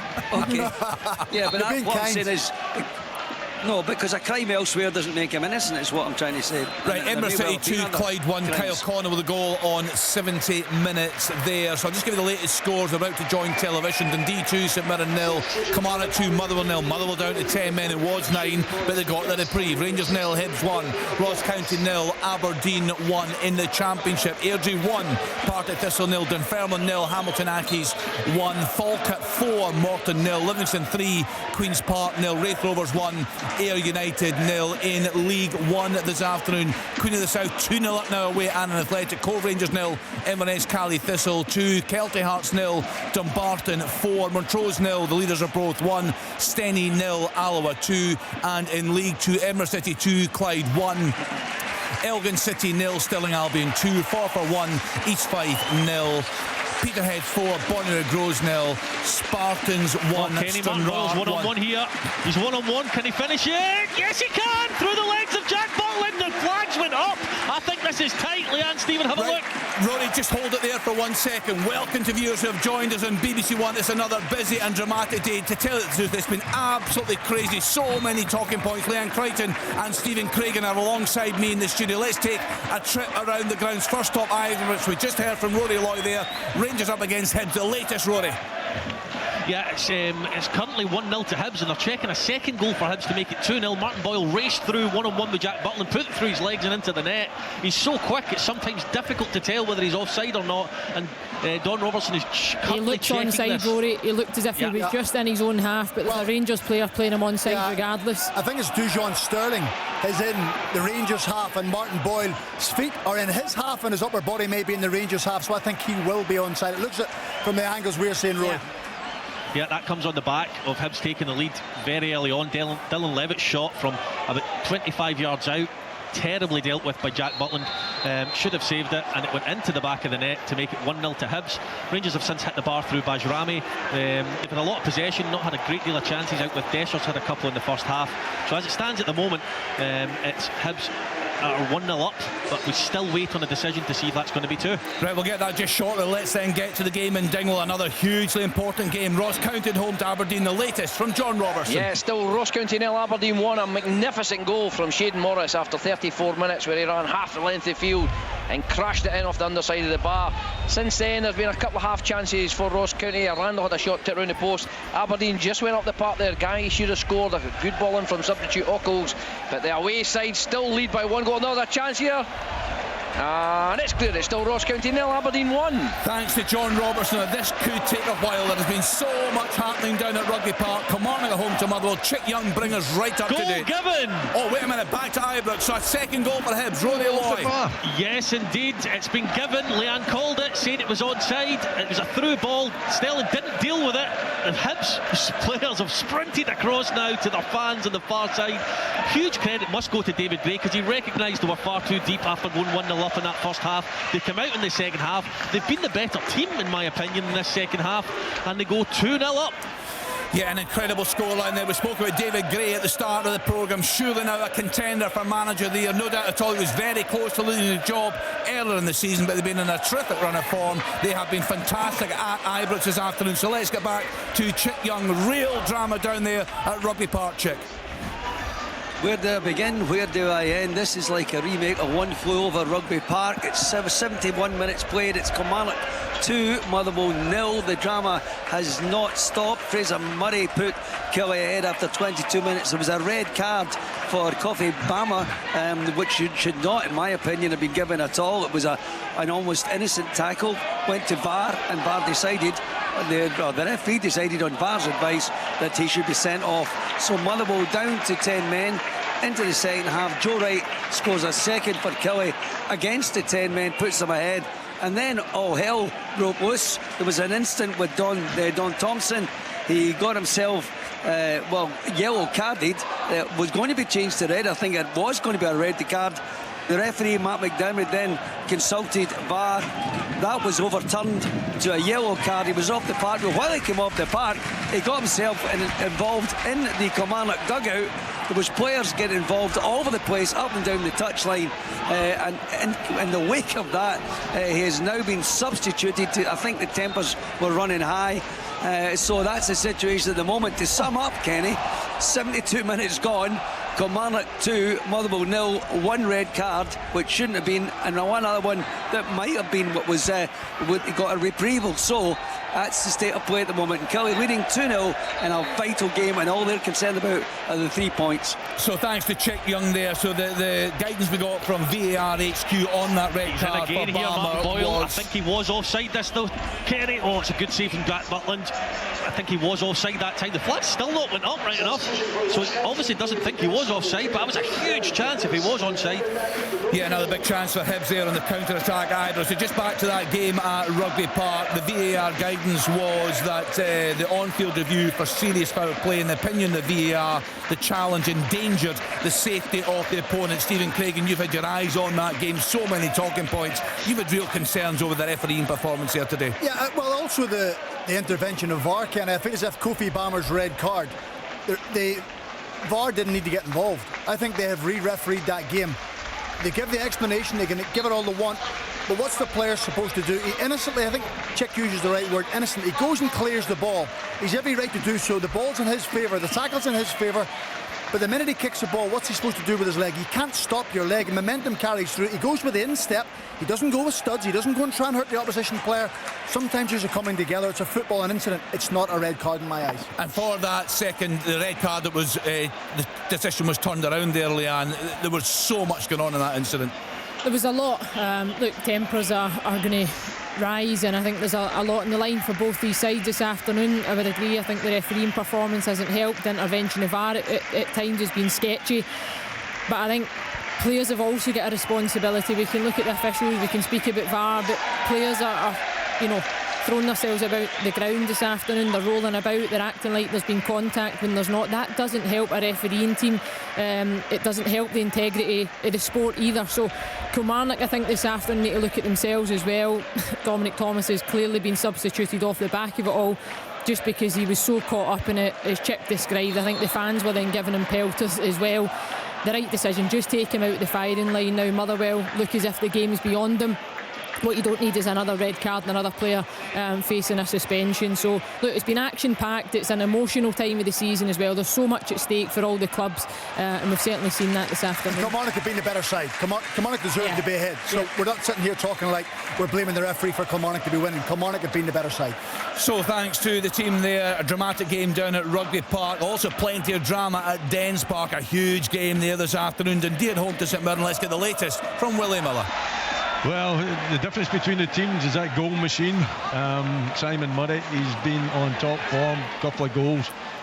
Not the most difficult one, his first one, where the ball fell to him inside the box and he stroked it into the back of the net, and probably ditto the second as well. When Zach Hammond presented the striker with the ball, trying to clear it. It took forever to try to clear it, and then just drilled it straight at Simon Murray, who took the touch and then simply rolled it into the back of the net, with Hemmings desperately trying to make amends. So Dundee find themselves 2-0 up. It's a magnificent result for them if it stays this way. As for St Mirren, they've put a lot of effort into it. They've had a couple of opportunities. Richard Taylor just hit the crossbar corner from the right hand side. It was well up above everybody. Good header, but saw it come off the crossbar. They have been pushing, they have created a couple of opportunities, but I think Dundee have been the better side overall, and certainly Simon Murray has been the man of the match. A full card in the championship this afternoon. Yes, Derek, just going to come to you. On you go. Yeah, I didn't want to come in there when Willie was giving his report. It's a fifth. It's Barney Stewart just come on as substitute. Tell you what, they're a class act, this Falkirk side. They've absolutely demoralised this Morton side. Not that Morton, they can't feel sorry for themselves. They've gave everything. They've just been so classy this afternoon. So a fifth goal, absolutely cruising. Armchair Hawaii, Fergie. Yeah.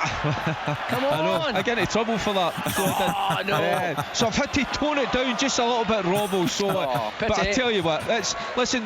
See this Falkirk side. John McGlynn should get a T-shirt saying, "Are you not entertained, Bairns?" Because it's brilliant. So listen, the Falkirk support this afternoon, they're absolutely loving it, and why not? Winning football, but doing it with style. It's brilliant stuff. Yeah, 8 points clear at the top of the table, John McGlynn's side. Let's then get to Wraith Rovers at home to Ayr United. There for us is Alan Preston. Well, you think Ayr United are now going to try and chase Livingston for that second spot with Falkirk running away with the league. They're losing by 1 goal to now at the moment, Kenny. It was after a really first half was not many chances. It was a thing of beauty. That the decisive moment between the two sides. There's a corner to Raith on the left-hand side that was whipped and headed out, and there was Dylan Easton, 25 yards on the half volley with his left foot right in the top corner. An absolutely magnificent and unstoppable shot by Easton, giving Raith Rovers that 1-0 lead at the moment. So they're now right down the necks of Partick Thistle for that final playoff spot. Raith Rovers 1, Ayr United 0. Yeah, all to play for there. Let's hear how Livingston are getting on there at home to Queen's Park this afternoon. There for us is Gully Singh. Yeah, Kenny, still Livingston 3, Queen's Park now. Livingston were close to a fourth on 49 minutes. Lewis Smith with a looping cross. Defender managed to clear it off the line and Alan Ferry punched it away. In 56 minutes, Danny Wilson's header bounced off the post. Queen's Park survived yet another scare, and then on 75 minutes, Queen's Park had a chance for themselves. Zach Rudden collected a pass inside the box. Jerome Pryor closed down the angle and saved at close range. But yeah, still currently Livingston 3, Queen's Park now.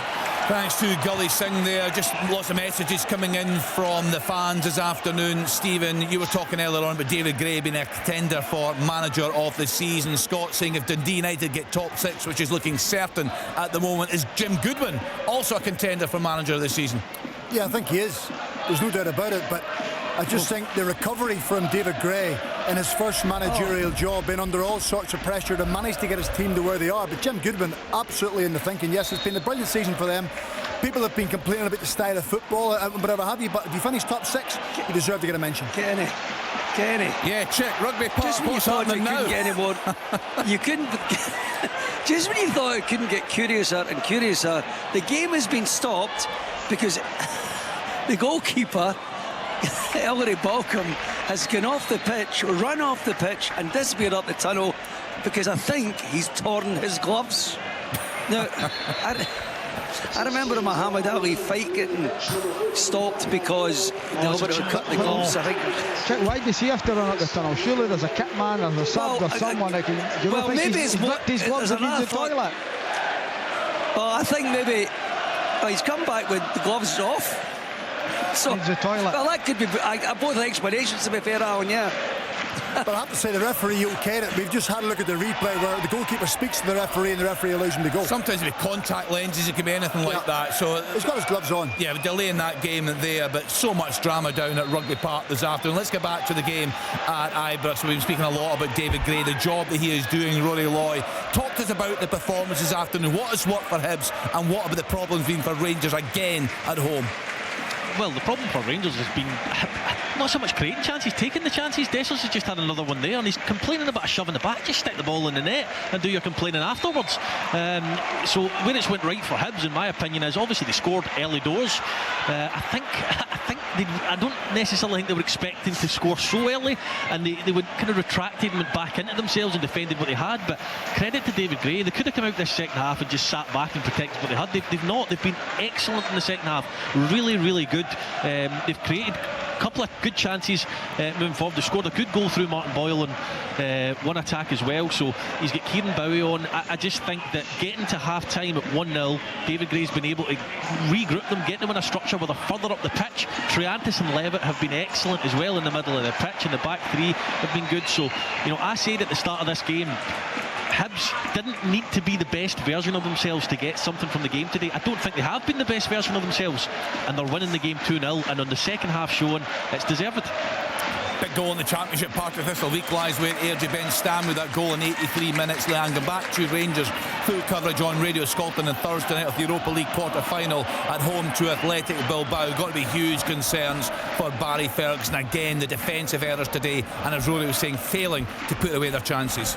Yeah, it's an accumulation of problems this afternoon, problems that have been there all season, that have continued under Barry Ferguson.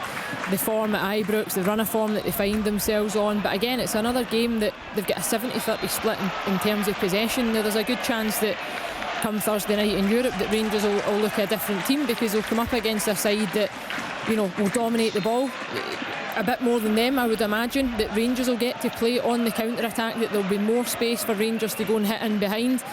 I think that suits them. It does not suit Rangers to have as much possession as they've got this afternoon. I don't think they've got enough creativity. Yes, they've created chances, but I don't think middle to front Rangers are actually good enough to convert those chances. That has been the theme all season. So look, Dessers, he's another 3 or 4, Rory, probably that you could say he could at least and should be hitting the target. One at least he should be scoring.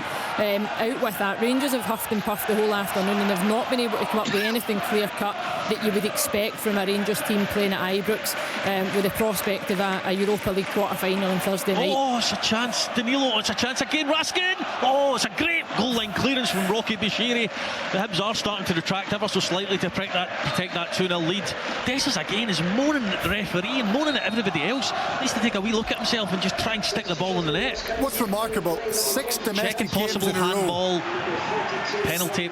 Right, checking a handball, potential penalty for Rangers there, Stephen. 6 domestic games in a row, Rangers have conceded 2 goals in.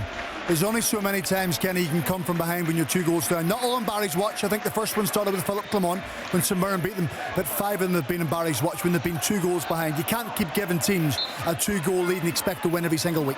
Right, so we're waiting on a Leanne, a potential penalty there for Rangers, checking possible handball. Just seeing the pictures. Yeah, it was difficult to see, Kenny, to be honest. I don't know if it was possibly Iredale at the back post. No penalty. Yeah, his arm looked pretty close to his body. I wasn't sure if it had come off the arm, maybe then onto his leg. But no, Rangers certainly clutching at straws if you're hoping for a penalty there. We're going to get a better look at it here. Craigs will see it as well at the back post. It just kind of bounces up off him, doesn't it? Well, no chance. James Tavernier got away with one earlier in the half, but it was very, very similar. Ball bouncing up, hand by the side in a natural position, so not a penalty kick. Right, let's get back to the game in Dingwall. John Robertson is there for us. Ross County against Aberdeen. County struggling in the past couple of weeks. John, Aberdeen thoroughly deserving of their lead there today. Yes, in a way, I would say, Kenny. Certainly, first half, County started well. Aberdeen got on top. Magnificent goal, really was. Shaden Morris, well worth watching on the Sports Scene highlights tonight. A magnificent strike, but Ross County, it's a bit like last week. They're throwing forwards on. They've got Hale on, they've got Robertson on to support Jordan White and Killian Phillips, but they're not creating anything at all. I can't recall doing having a save to make, apart from the first minute of the second half. Randall had a shot that the keeper tipped round the post just to be on the safe side. And when you consider, I've got 3 efforts at goal here on target from County, and 2 of them have come from Conor Randall, who's a defensive midfield player. Just a Jordan White header, the other one. Aberdeen haven't created a lot second half either. They've had a guy miss-hit from 12 yards straight to keeper, and Clarkson rifled one over. So Aberdeen have just sat in and says, what have you got? And unfortunately for Ross County at the moment, it's not a lot. Yeah, just looking at the table down at the bottom there, Kilmarnock 35 points, Ross County 35 points, Dundee 34 points and Johnson 26. They play tomorrow against Celtic. As for Dundee, Willie Miller, huge disappointment last weekend, throwing away that lead against Rangers. You heard the disappointment, the anger from Tony Docherty, but his side have bounced back in style thanks again to that prolific marksman Simon Murray. Yeah, I mean, Simon Murray obviously man of the match as it stands just now, and it's ticking towards a strike there for St Mirren. But Joe Shaughnessy's been immense at the back as well. I think he's been well missed, being out for most of the season with that injury. He's been superb from the foot to defend, and he's a leader as well. You can see him encouraging and organising even at this late stage. But yeah, Simon Murray's a man. Tony Docherty prowling his touchline there. He'll be delighted. He's seen a very competent performance, and I'm sure, although the 2 goals will be taken very kindly and appreciative, the defensive performance, I think, must please him, because that is an area that they've been dreadful in for most of the season. But I do think, and Tony has spoken about himself, I think, with Joe Shaughnessy coming back, it's made quite a difference. So 2-0 here at Dens, and it's looking like 3 points at the home side. Yeah, Dundee a lot tighter at the back today, Stephen Craig, and they've got by far and away the worst defensive record in the league. St Mirren going for 3 consecutive top 6 finishes, a real blow for them today. They've just never really looked to be at it this afternoon. I think the early goal set them back. And sometimes the early goal gives you lots of time to get back into the game, but Dundee have grown in confidence since that moment. Right, let's get back to the game at Rugby Park. Kilmarnock, Chick-Young at home to Motherwell. For listeners who are with us on the radio now and those who have just joined us on television, there was a banner up there behind the goal from the home fans there before the game. They've been very unhappy in recent weeks, but Derek McInnes and his players have responded in fine style this afternoon. Yeah, absolutely. It was the banner said relegation pending. Well, it certainly fired up their team. If that was the task, they're just making a treble substitution at the moment. There's a standing ovation around the stadium for the Kilmarnock players coming off, and the players who at the moment have their hands on a 2-0 lead. Fraser Murray with the opener, Joe Wright with the second, a header from a corner on the right hand side. Then there was a couple of bizarre incidents, one in the first half. Kofi Balmer was sent off for a tackle that hardly even was worthy of a yellow card, red card for him. There was a lot of anger about that, and then incredible instant in the second half when Dom Thompson got involved well, he originally got a red card that was later reduced to a yellow, but he got involved with the Kilmarnock technical area. There was all sorts of action going on with players play acting and diving and getting involved. In the wake of all that, we've played 88 minutes now, Kenny, and I'm telling you this, there'll be an absolute age to be added on in this game, because we've had injuries, substitutions, all the game being stopped for that VAR inspections. So I expect it'll be dark by the time I get out here tonight. Still 2-0 to Kilmarnock. Yeah, it's certainly been entertained. Another huge goal in the championship. Airdrie 2, Partick Thistle 1. Chris Mockery with the second of the game there on 90 minutes. Could the great escape be on for Airdrie? As for Partick Thistle, they're hanging on to that final playoff spot in the championship. Leanne, just back to that game at Rugby Park. The Chick is down there enjoying. This will be a huge 3 points for Derek McInnes and Kelly this afternoon. It will, and it'll be a huge relief, I think, more than anything else for Derek McInnes. You know, his questions at the start of the game and how he was sounding, I think he was trying to sugarcoat just, you know, certain parts of the season and the reasons for the perhaps the slump in form and why they are where they are. But I think their home form is something that they've been able to rely on, certainly for seasons gone by, and this season's no different. But I think when you play at home and the type of position that they find themselves in, it's a huge 3 points. But again, when you look at the foot of the table, as Craig had touched on, it's so tight, because you come off the pitch this afternoon thinking you've got a brilliant result, and you look elsewhere, and Dundee have also won, and teams around you are picking up points. Hearts have obviously got it all to do tomorrow in terms of their position and the possibility of dragging themselves out of that battle at the bottom half. But look, it's ever so tight. It really is. Full time, Kenny. Falkirk 5, Morton 0. Brilliant stuff. Right, OK, we'll get some full-time reports from Derek Ferguson. Falkirk winning, Livingston winning. Let's just stay in that top flight for the moment, Stephen. Just looking at that table. So Leanne's right about how tight it is down there, but I mean, St Mirren 38, Motherwell 38. I mean, they're now not that far away from that relegation playoff spot. I mean, how concerned are you for Motherwell right now? It's not been a great couple of weeks for them. I have to say, if you're anyone in that bottom six out with St Johnstone as it currently stands, you're worried for them, because Dundee have won a game, Kilmarnock have won a game, Motherwell have lost again, St Mirren have lost again, Ross County look as if they're going to lose. So things can change very, very quickly. Just because you're sitting in 38 points, it doesn't mean to say you're safe and you're out of this. I think since the inception of the SPFL, which is 2013, no one with 38 points has got relegated or been involved in the bottom two, Kenny. I think it will be 40 plus points this season to get away from that bottom place, sorry, the second bottom place. So it's a really tight league, and it's going to make it exciting for the final 5 games. Back into the top six. You've seen the pictures coming in from Here's a chance for Raith Rovers to finish it off. Guy Montague 1-on-1 with the keeper. Surely, dilly-dally, the keeper makes a save and they allow the defender to get back. Barry Robson's got his hands in his head. He cannot believe it. What an opportunity, especially with that Airdrie Partick Thistle result. That was a chance to finish the game off. Clean through, and he just took his time, dallied eventually. Keeper saves it, and then the defender gets back. Still 1-0 the lead though. Yeah, just looking at that live table, Raith Rovers just 3 points behind Partick Thistle. Thistle currently with the last of the playoff spots there in the championship. So just getting back to the game at Ibrox, Rory, I was just saying pictures coming into the studio here. Barry Ferguson looking quite worried on the touchline there. A lot for him to think about, and the Rangers fans leaving in their droves. Yeah, I mean, there was a moment about 5-6 minutes ago where Nico Raskin, and he's been very good of late, Nico Raskin. It just happened to be him who controlled the ball in the box and passed it straight out the pitch whilst trying to find one of his teammates. And literally looking across from me, half the support in the stadium just stood up and left, because I think they know it's not got that same, it's not had that same feel. It's far too late now, but it's not had that feel to it that they can get back into this game. What a chance for Ross County. The guy slipped through there. Ronan Hill's first shot was blocked. It came back to him. He's rifled it right across the goal. Jordan White threw himself at it.